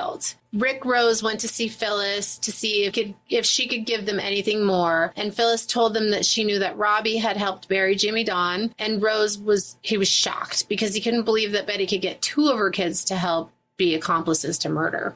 I don't understand. How could you be shocked about that? Oh, because it's a horrible thing. I mean, you don't want to think about, like, she's already a fucking terrible person, but, like, do you really want to think that she's that fucking terrible that she'd get her kids wrapped up in it? Yeah, she's a manipulative, self-centered bitch. Yes. I don't understand how this is shocking to anyone. Well, he was shocked. Yeah, no, I just don't understand how this could be shocking to anyone. Like, I mean, you know, you and I know because we're hearing about all this. You've researched all of this. If you're listening, you know, because you've heard about all of this. She's a bad person. But, like, I just don't understand. Like, even, like, I don't know. I'm trying to think of, like, people that, like, you know, in, like, your everyday life, right? Like, if it's a bad person, if you already know this person's a bad person, why would you be surprised if it got worse? I guess because you think that they're a bad person and then you don't realize the depth of their badness and what they're actually capable of, you know? Yeah, but if you already know they're a bad person, you know they could be capable of whatever. Well, but like how everybody was like, oh, she killed him. They didn't even think that she killed Wayne. Even Robbie, who helped her bury Jimmy Don, it never occurred to him that she killed Wayne. That's what I'm saying. That's insanity to me. Insanity. Okay, sorry. No, it is. I understand. Yeah. But maybe they just want to still see the good, although he's a cop, so I don't know. You would think you'd be jaded enough to be like, well, nothing surprises me now. Right. Which is obviously where Literally. you're at. Yeah, that's Thank where you, I'm Murder Podcast. Yeah, that's where I'm at. Nothing surprises me now. Right. So Robbie was brought into custody, and he wasn't surprised because he knew his mom had been arrested and Shirley had been arrested, so he's just kind of waiting for them to show he's up. He's biding his time. Right. But he's like thinking, well, maybe Shirley's protecting him, and she hasn't said anything, and like maybe his mom's protecting him because like nothing's happened, you know. Well, and obviously his mom's not going to say anything because she's trying to say she didn't know anything about any of it at all anyway, right? Right. So he was brought into custody. He was read his rights and he waived them right away, and he agreed to give them a full statement. Rick Rose had Karen Warner, who was another investigator, sit in with them, and she was an expert in cases dealing with child abuse and sexual abuse, and obviously he's experienced abuse. And he's a victim of abuse, you know? And so Robbie had suffered at the hands of Betty for a long time. Like, this is no surprise. He told them everything about how she'd asked them to leave and to get Bobby and protect Bobby from the crime, but that he needed to then come back and help her. So like he's pushed to the side, like, my little precious angel, don't let him get involved, but like, you can go down with me and Shirley. You know, so they asked him if anyone else knew of his involvement besides his sisters who knew. And he told them about how he had told Jennifer about 18 months after the crime because he just had to get it off his chest. And so when the police who interviewed Jennifer, who was now Poor girl, she's getting dragged into it too. Yeah, just minimally though. So they interviewed her and she's now living in California, but she repeated everything that Robbie had told her and it corroborated his story. Right. Well, there's only one truth here, so yeah, it makes sense. And she sounded like she wanted to do something in the first place, and then her grandma said no, and so she just went about her life. Right. She's like, but I need to get away from these fuckers because I think he might be telling the truth. Because she left. And they were like common law married because they'd been living together long enough or whatever. Okay. So E-Ray got Betty a habeas corpus hearing, trying to get her bail reduced so that she could get out because she couldn't afford to pay the $1 million bond, right? Yeah. And habeas corpus, it actually means like literally without a body. So you can't be like, there's no body, so you can't do anything here. But it's also used to try to challenge the legality of charges or of a conviction. And so, you know, because of Ray Bone and the way Rick Rose got Ray Bone to, you know what I mean? So they're like basically just saying this is all shady and she should have a lower bond so she can get out, right? And by this point, she's been charged with capital murder. And capital murder because she was killing him to get money. Life insurance. Yeah. So it's not just simple murder. It's not just simple murder. It's capital murder. It's capital. With a capital M. And a C. Yes. So all caps, actually. All caps. DA Bill Bandy would do anything to keep Betty incarcerated because he's afraid she's going to dip, obviously. Do it again. Yeah. E-Ray called Rick Rose to the stand. Bloodlust. And he tried to discredit Ray Bone, saying that it was an attempt by Ray to avoid more prison time and that Rose letting Bone off from his weapons charge, already being a convicted felon in exchange for serving up Betty, wasn't legal. But it was legal because it all happened and the DA was in on it and approved it and yada, yada, blah, blah, blah. Right. So when Betty was called to the stand, she played the poor me. I'm just a barmaid and I can't afford my bail. I only make like $100, maybe $200 a week, depending on tips. And she claimed that she knew that Ray Bone was talking to investigators and that he told her that they would be stopped while they were driving. And she didn't even run, even though she knew that they were going to stop because she's innocent and she had never killed anyone. Oh my gosh. And she didn't know the bodies were in her yard or anything. Yeah. She's just innocent. She just doesn't know anything. Yeah. So Bill Bandy, on cross-examination of Betty, reiterated the statement that Betty made about never having killed anyone. And then he said, but have you ever shot anyone? And Betty didn't say anything. She just remained silent. Well, yeah, because then she's also got, what's his name? Mm-hmm. Yeah. Then Bandy holds up a copy of a 1972 incident report where Betty had been arrested for intent to commit murder against Billy Lane York. That's the one. Yep. Betty argued that her case had been dropped to a misdemeanor and she only got a $150 fine and she got her gun back and everything. So it was fine. Yeah, it was fine. And Bandy went on to show that Betty had killed Jimmy Don for his life insurance money, which she was the beneficiary of. And Betty claimed to have no knowledge until after his death when his family told her about it. And then Bandy was J.C. Penney account. Right. And Bandy then was like, but you got yourself appointed administrator of his estate. And he showed the proof of death document that she had asked for and that she had signed. And then she just said, well, I've signed a lot of things without reading them. But like, Oh my she fucking gosh. petitioned the court to get this, right? Right. So she just does I'm just poor me. So then he asked Betty how it's possible that 2 of her husbands were buried on her property, having died 2 years apart. And she's like, I don't have any idea. Like, it's so fucking weird. It's so the weirdest strange. thing ever. And she tried to argue about the neighbors' accounts of having seen her planting flowers in the wishing well on August 6, 1983. So, because coincidentally, Right. she's like, no, it was earlier. They're mistaken, blah, blah, blah, whatever. So at the end of the hearing, dropping the bond was denied. And Betty was not only charged with the murder of Wayne, but she was also charged with the capital murder of Jimmy Don, who she killed with the intent to get his life insurance money, right? So Yeah. like, they're like, no, bitch, not only is your bond not getting lowered, we're reiterating the fact that you're being charged with these 2 murders. Right. Because she was originally only being charged with capital murder. For Jimmy Don. Right, until Wayne was brought into the picture, right? Yeah. This is whack. I'm telling you. I just don't. I don't understand how she's not understanding because she thinks she can flirt her way out of fucking prison. Mm-hmm. She thinks she can flirt her way out of capital murder. Yeah. Like, no.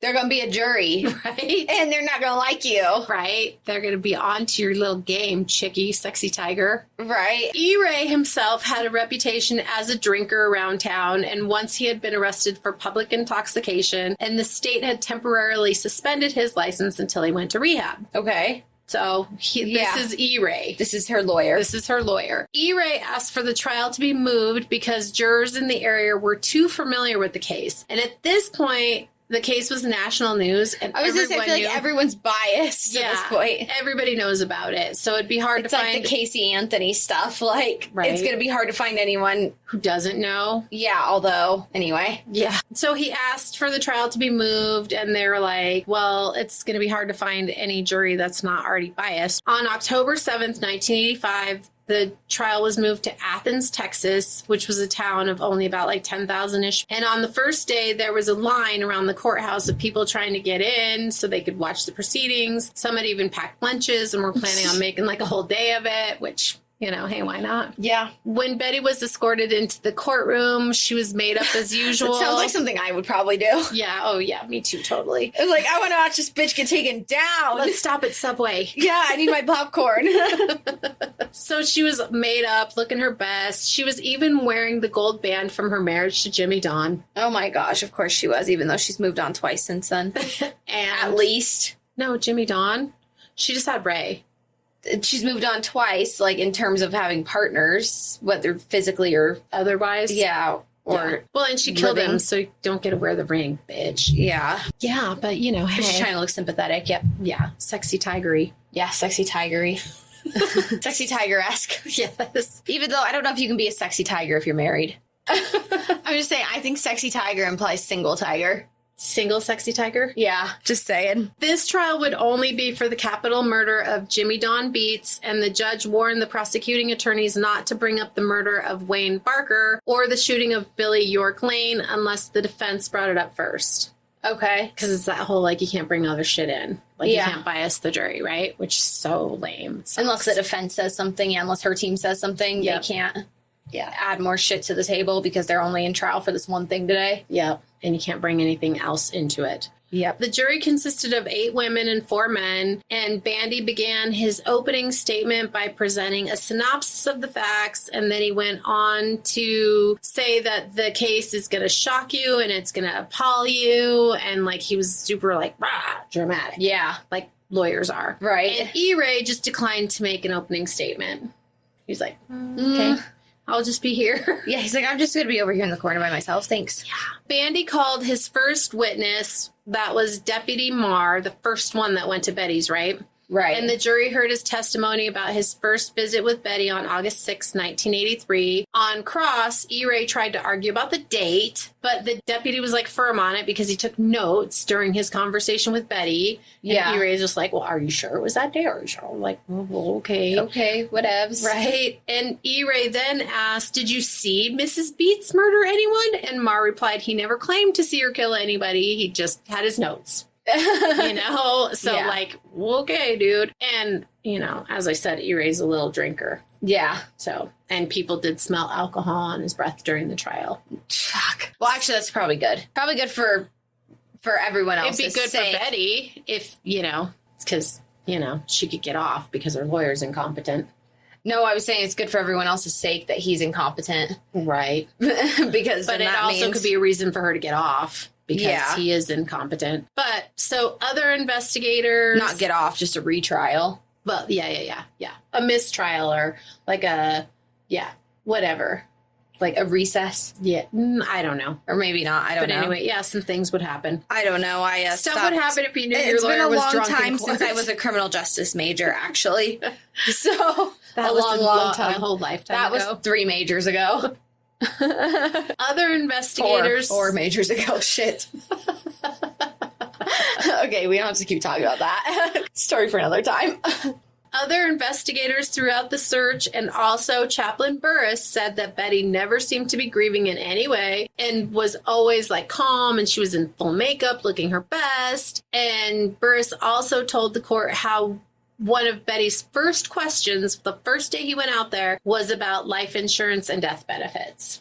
Jeez. Yeah. So I'm sorry. I'm speechless. Like, obviously she has a plan. Obviously this is the plan. Obviously it's not going according to plan now because she's in trial, right? Mm-hmm. She's been caught, or literally caught red-handed, like they're buried in her yard. Right. With gunshot wounds in them and from a 38, and the 38 on the list is X'd out. Right. Like this is happening very clear and blatantly. It's happening. I wish I was surprised. But this is like... You're like never surprised. Because I'm like, oh my God, shit, because I have so little faith in humanity. That's so why. Sad. You're too young to be so jaded. I am, though. I'm jaded. Pretty fucking jaded by the world. You are too young for that. Well, I wonder at least why. You don't believe everybody's shitting rainbows all day long, so there's... Oh, yeah. I believe in good humans, but I also know that there's bad out there. And I think doing this would just seem... not personally, but like heard of all the bad and like researched all the bad. And then there's also the fact that when I was like 3, we used to watch Dateline. So God, you make me sound like such a bad mother. You also watch Blue's Clues. Yeah. And I also Bear in the Big Blue House and other child things. No, but my point is that just, this is clearly her plan. This is clearly how she is and how she like executes and quite literally executes. Yeah, I was gonna say literally executes her life. But yeah, I don't know. I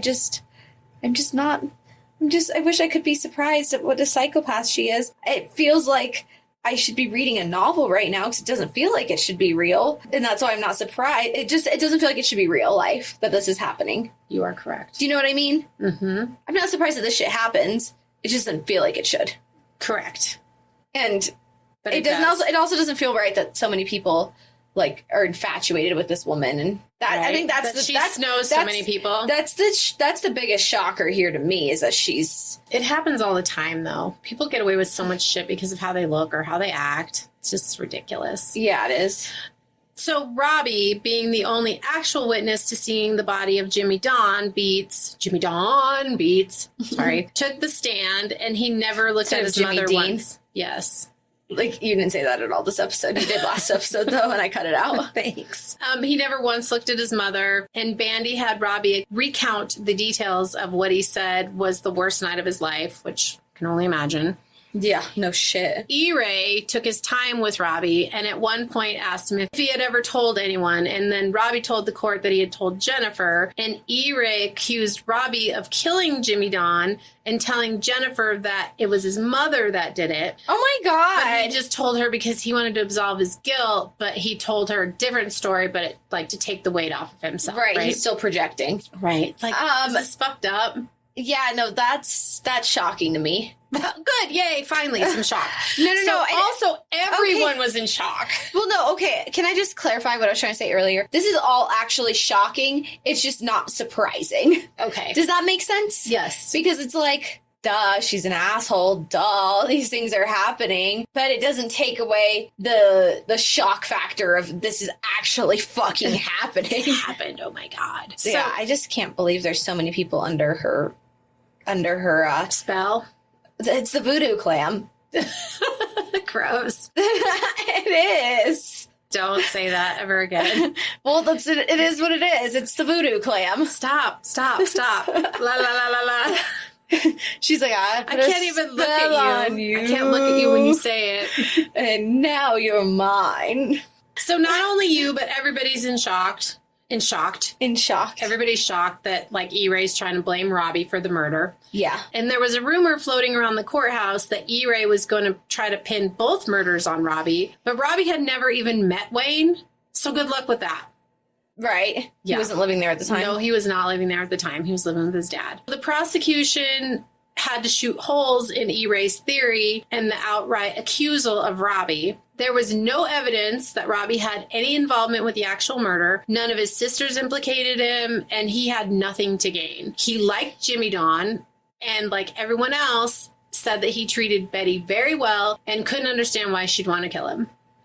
The only thing that E-Ray really had to stand on was that Robbie had hotwired the boat and Jimmy Dawn had got mad and that they, that it was a big explosion or whatever. Right, when they left town. And, right. And Robbie decided that was his time to get wild and out. Right. But then, but Robbie said they hadn't even argued about it, that he was just given the silent treatment until the day that he ate crow and went and talked to Jimmy Dawn and they started building the wishing well together. Fuck, that's so sad. It's so sad. E-Ray also brought Robbie's criminal record into the questioning, and Bandy tried to object, but the judge overruled because E-Ray said that it showed Robbie's character. And Bandy was so mad because obviously E-Ray knew... Why do you keep wanting to call him E-Roy? I don't know, like Leroy? I don't know. Yeah, but there's no L in there. I know. I know Elroy's one of our favorite challengers ever, but...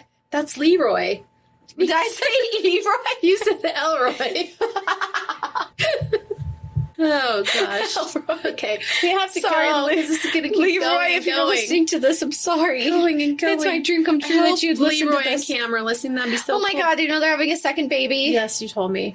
They just melt my heart. I know, just like they're tear so up when cute. I think about the fact that I got to watch their love grow on TV. Aw, so cute. So nice. I love it. Sorry. No. E-Roy. E-Ray. E-Ray. E-Ray. So...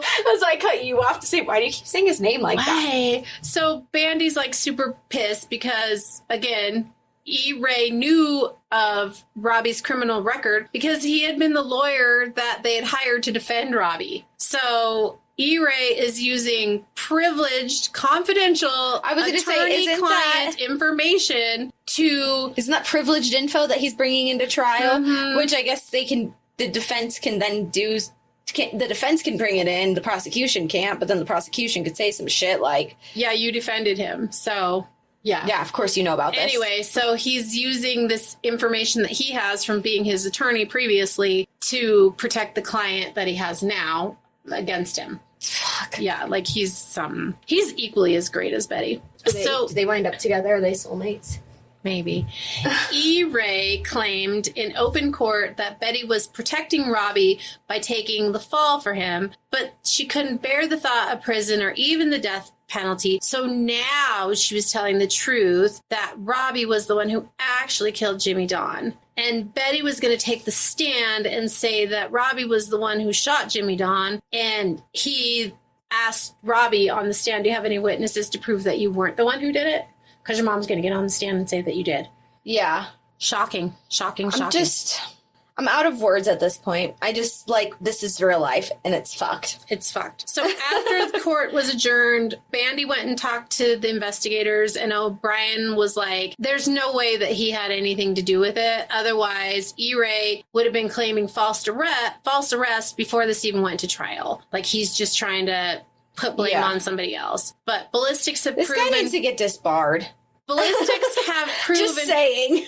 Ballistics have proven that the same gun was used to kill both men and that the gun belonged to Betty Lou Beets. Because it was written down in her gun list. Right. With an X through it then. ballistics showed that it was the gun and it was the bullets and it was everything, like same. Right, but it was proof that it was her gun. And it was her gun, yeah. And Robbie was living with his father at the time that Wayne was killed and had never even met Wayne as far as anyone knew, so no fucking way. Shirley was the next one to testify, and Bandy asked her if her mother had called her for help, and Shirley responded by saying that I told her that I wouldn't help, that I didn't want her to kill Jimmy Don because he was a good guy and he was good to her. And the jury heard Shirley verify everything that Robbie had said.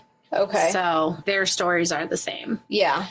When E-Ray began questioning Shirley, instead of asking her about the murder, he just started maligning her character. So he started accusing Shirley of hating Jimmy Don, and she told him that that was a lie, that she cared for him a lot, and she told him that she told the court that he was the best stepfather that she had ever had. And he then accused her of conspiring to commit murder. And she again said that she did not want her mother to kill Jimmy Don and that she didn't want to help. And she told her mom that. On redirect, Bandy asked Shirley if she knew that Jimmy Don's life was in danger. Why didn't she tell anyone? And her response was that she was afraid of her mother. And when he asked her if her mother had ever done anything to her before, she responded by saying no, but that doesn't mean that she wouldn't. Yeah. So then Bandy asked... she's clearly capable of it. So then Bandy asked, has your mother ever put you in this kind of situation before? And E-Ray objected because he knew where this line of questioning was going. And the judge excused the jury. And then they both went in front of the judge and talked. And Bandy said that introducing the death of Wayne was relevant at this time because there are two bodies shot with the same gun, using the same type of bullets, buried in the same yard. And that shows Betty's design, like what she's capable of, what she's going to do, that it's her. Her modus operandi. So the testimony can only rebut the defense's theory that Robbie murdered Mr. Beets. Okay. The judge agreed.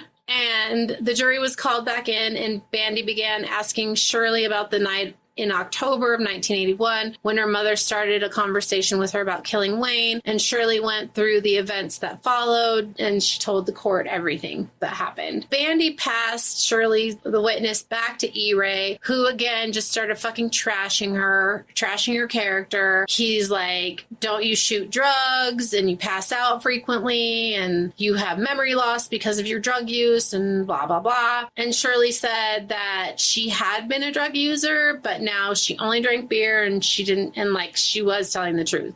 This is what happened. She's sober-esque. Yeah.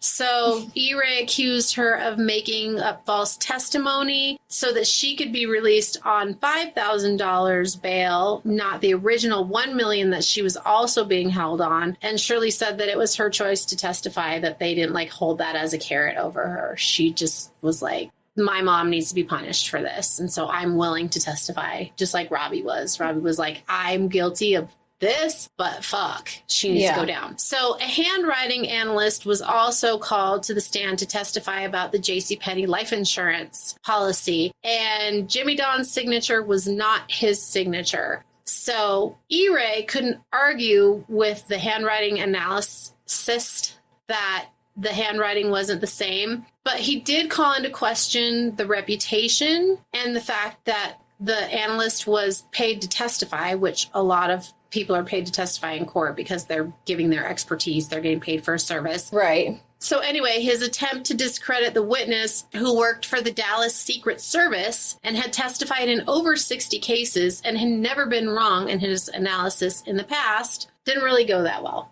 So it didn't work. E-Ray just tried to discredit every witness that the DA presented. And he even tried to force a mistrial by having a constable testify that he heard Robbie and Shirley talking about their testimony in the hallway of the courthouse. And it was determined that the constable only was able to identify Robbie from a photograph, not actually from seeing him in person. And it was also determined that the constable worked for the attorney that had helped E-Ray get his license back after his alcohol-related thing, and he had to go to rehab. And so the judge recognized that this was just fucking smoke and mirrors on E-Ray's part, and he didn't give him a mistrial. It's like, dude, you're fucking grasping at straws here now. Yeah. You're trying to get people to say shit that isn't true so you can get a mistrial. That's some shady ass shit. Yeah, it is. So E-Ray E-Ray again tried to discredit Rick Rose by calling Ray Bone to the stand and bringing into question the deal he made with Rose about getting him off for the weapons charge if he delivered up Betty. And Bone said he had no knowledge of any of the murders and he thought that Betty was great and blah, blah, blah, blah, blah. Okay, that's such bullshit with everything, with all his friends with Jamie and all that. Yeah, exactly. Like, obviously he fucking knew, but he's not a snitch. Like he said in the beginning, he's like, I'll tell you where we're at and stuff. He's like, but I'm not going to fucking tell you anything else. You're going to keep me out of prison? Sure, I'll tell you we're heading down 285 or whatever. Yeah. You know, but that's it. That's all you're getting from me. Right. We're in this color of a vehicle. Right. This is our make and model. That's all you're going to know. E-Ray had Betty take the stand in her own defense, and she dabbed her eyes when saying that she had come upon Robbie and Jimmy Dawn after Robbie had shot him, and she claimed that it was over the incident when they came back from vacation and the house was trashed and I the wish motorcycle everyone was could wrecked, see my eyes rolling. and the hot-wired boat. I wish that I know you can hear my eyes rolling. Yes, I can, like marbles in your head. Yeah. She told the jury how Robbie said he didn't mean to do it, and she said that she had held Jimmy Dawn's dead body for a few minutes and tried to explain to him why she was going to help keep Robbie out of trouble. And she claimed that the reason that she wanted to help Robbie was because she's a terrible person. She had left him when she was 8 years old, and then they didn't really have any kind of relationship again until he was 18, and she felt like she hope Robbie spit in her face. Yeah. She felt like she owed him that much to, like, help him cover it up. She's so bad. She's horrible. E-Ray tried to have Betty explain the JCPenney life insurance policy, like he's trying to get her to put out all these fires everywhere, right? Right. He tried to have her explain that, and then he tried to have her explain hiring the lawyer to have Jimmy Dawn declared dead so that she could collect the life insurance and the pension. And he asked her if it bothered her knowing that he was buried in her yard. And she sniffled and said, every day. Oh my gosh. Yeah, she's ridiculous. I hate her. Yeah. For a while there, I don't know. I've gone in and out of my emotions with her. Like, she sucks. She's the worst. She's a bad person, blah, blah, blah, blah. I'm at the point of caring because I hate. Okay. Gotcha. Well, it takes care to hate. Strong emotion, yes. It takes care to hate, and I hate this woman. Yeah, she's pretty terrible. As someone who has an amazing mother. Who would never ask you to help me cover up a body? Well, not even just that. I'm sorry. That's like the least of things that you would never do. Well, no, I just mean that, like, as someone who has a terrific mother, you wouldn't ever put anyone or myself in this situation. No. And B, you wouldn't get on the stand and be like, oh, I just had to hold him and explain that I had to protect Daphne. Like, right. What the fuck? Yeah, she's a terrible person. Yeah, she sucks. After Betty's long morning of testimony, the judge called for a lunch recess, and Bandy asked the judge really quick if he could ask Betty one thing, and he asked her if this line of questioning was upsetting. And she replied, yes, wouldn't it, blah, blah. I don't know. She said something about it being, wouldn't it be upsetting to you? And he responded by saying, then why no tears? Yeah. Where are your emotions? Laughter could be heard throughout the courtroom. And then they recessed for lunch. After lunch, Bandy started his line of questioning. He asked Betty if she remembered testifying at the habeas corpus hearing that she had no idea that Jimmy Dawn was buried in her yard. And then he asked her if she was lying then or is she lying now? Good. Mm-hmm. And, you know, she's got no answer for that. And he quizzed her about trying to collect on the insurance after the lake house burned down. Like all these things that you're like, oh, poor me, but you're the shadiest fucking bitch alive, right? Right. And he asked her about the other witnesses who testified that Betty had asked about life insurance straight away, even though she had denied it. And he asked her if she was accusing all the witnesses of being liars, all the investigators, all the witnesses, the chaplain, all of them were liars, and Betty's the only one telling the truth. Yeah, sure. Mm-hmm. So during closing arguments, Bandy, I kept writing Brady, but it's Bandy, and so I kept having to remember to say Bandy, and now I've changed it to Bandy, and I said Brady. So sorry, but it's Bandy. He reminded the jury It took 7 years to be declared dead, and Betty tried to get him declared dead after only 18 months, which she was successful in, and she got the pension. He said, what kind of woman kills her husband for life insurance, then involves her own children in covering it up, and then turns around and tries to pin it on him? Like, she's a piece of crap. Betty Lou Beets. Yes. So E-Ray said that That's the kind of person. that the DA's case had no actual witnesses, just the testimony of a bunch of criminals and drug addicts. So, except for all the investigators and the chaplain and all that. But they're not actually witnesses. The only actual witnesses were Robbie and Shirley. Yeah. So, yeah. And poor Betty was just the victim of all of this. Poor Betty. When the jury came back, after only 6.5 hours of deliberation, they found Betty Lou Beets guilty of capital murder of Jimmy Don Beets, and Betty showed zero emotion, and her children sat in the courtroom and they were like too numb to react. And Faye doesn't believe she's guilty. Of course. Just saying. Dole Wayne Barker's family had some closure. She doesn't believe her mom's guilty. So what? She's believing that her siblings were the ones responsible? I guess. Because that's even more fucked up. She didn't think her mom was capable of it. Okay, that's kind of even more fucked up then. I understand, like, wanting to be in disbelief that your mom couldn't do this, but who were the other options? Your two siblings, and you're taking that you're believing it's them over your mom, who shot, is a piece of shit, who shot her ex-boyfriend twice, or ex-husband. Yeah, twice, boyfriend at the time. I guess she's terrible person. Yeah. Doyle Wayne Barker's family finally got some closure. His sister was there. And I think I was trying to figure it out if she actually went on trial for Wayne's murder, but I could not find it.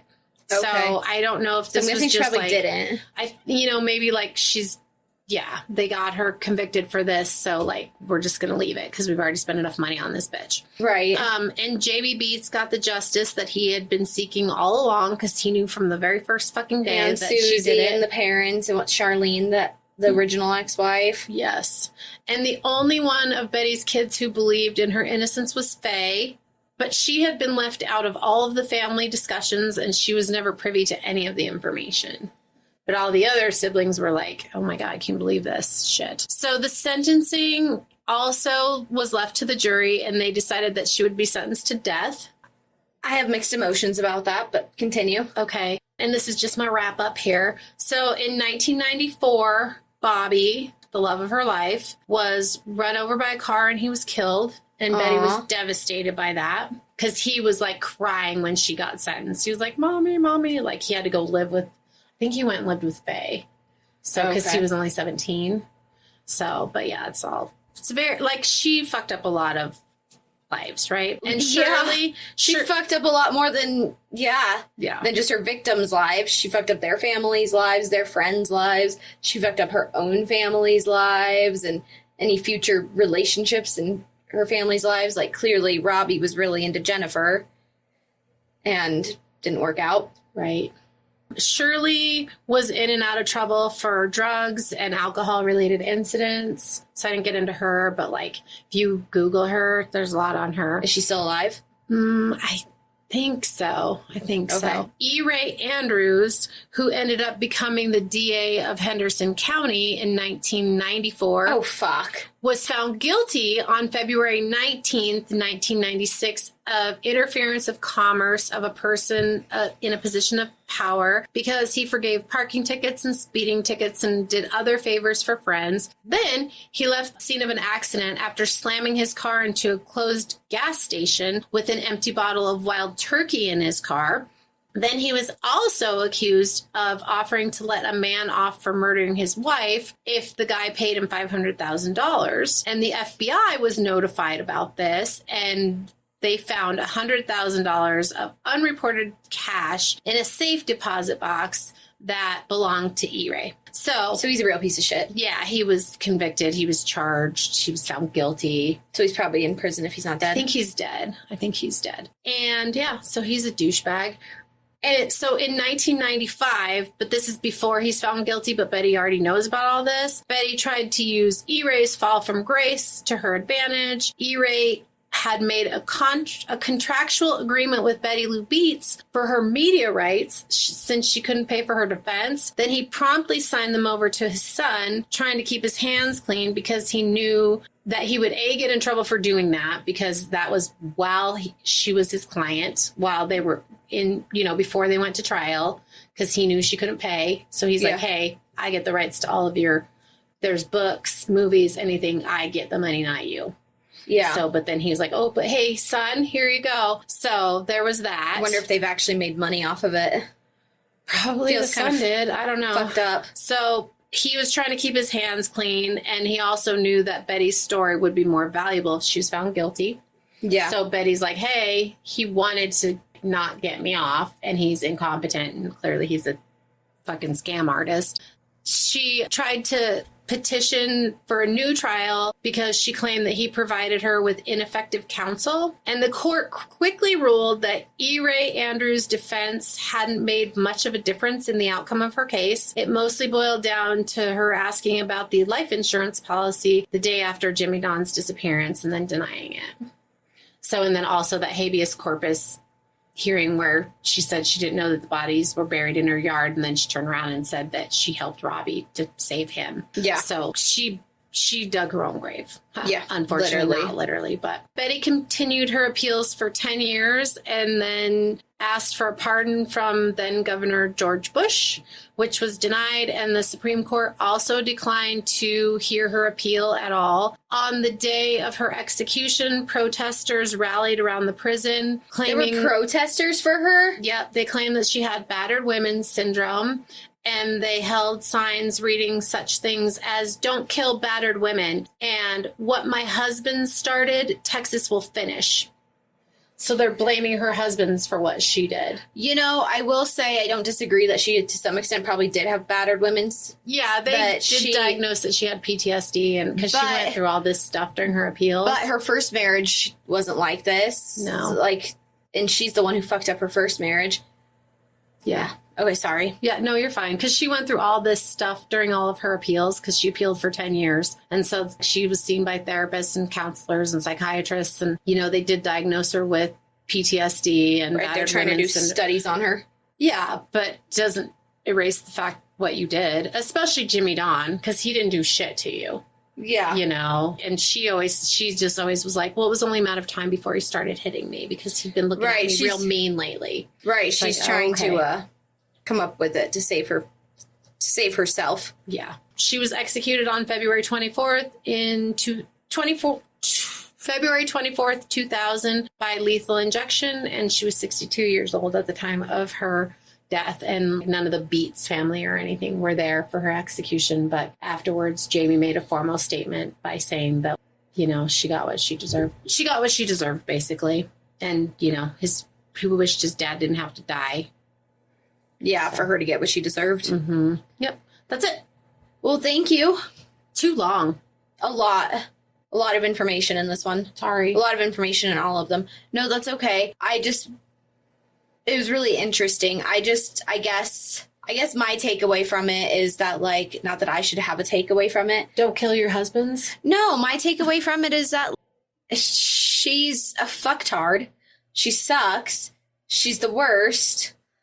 And that, she's just a horrible, horrible, horrible person. And I feel horrible for all the people that, fell into her web. I wonder, do you know, I know you just said Jamie made a statement, but do you know if, any of her previous husbands came out about anything? Well, the 3 who lived? I can't remember what the first one said. Her baby daddy, yeah. Yeah, and then Billy York Lane died 3 years before they started investigating her for Jimmy Don Beets' murder. So he didn't know. He didn't say anything, obviously, because he was dead. And then that Ronnie Thrickfeld, however you say it, he said that he felt lucky to have gotten out alive since she tried to run him down with her car before he left, and that obviously she was capable of murder. Yeah. So, yeah, that was that. Okay. Yeah. I just feel bad for these people that get tangled up by the charm and then get dead. Mm-hmm. Yeah, me too. Yeah, it's really sad. And the families that it affects. So anyway, it's too long, and I'm sorry. I just didn't really know how to break it up, but that's how I did it. So you're stuck with it. I liked it. Okay. It was a lot of detail, though. Sorry. I'm just trying to... Too much? No. I was just trying to process everything because then more just kept happening. That's why it was so long, because more just kept happening. It wasn't cut and dry. No. Like, at all. No. Not that murder ever is, but there's some that are more simple understanding. Like I feel like, for instance, I know I always come back to the Samuel Little, but that's, I think, the one that's been, like, the most impactful on, like, me thus far is the Samuel Little stuff, is that after he was actually caught, I mean, I realized more kept happening, but, like, once in 2012, he was actually caught for the 3 murders in California, and then he confessed to the rest of them. And it wasn't, like, just skip, hop, and jump everywhere. Right. It was like, okay, fine, fuck it. Almost, you know? Almost, yeah. Yeah. All right, well, thanks for listening. Yeah, thank you. You can go follow us on the gram at That's Disturbing Podcast. Send us a DM of what you would like us to cover. And even send us a Gmail, too, if you'd like. That's Disturbingpodcast at gmail.com. That's all I got. This was a long one, and it was a good one. And it was a pissing off me one. All right. Bye-bye.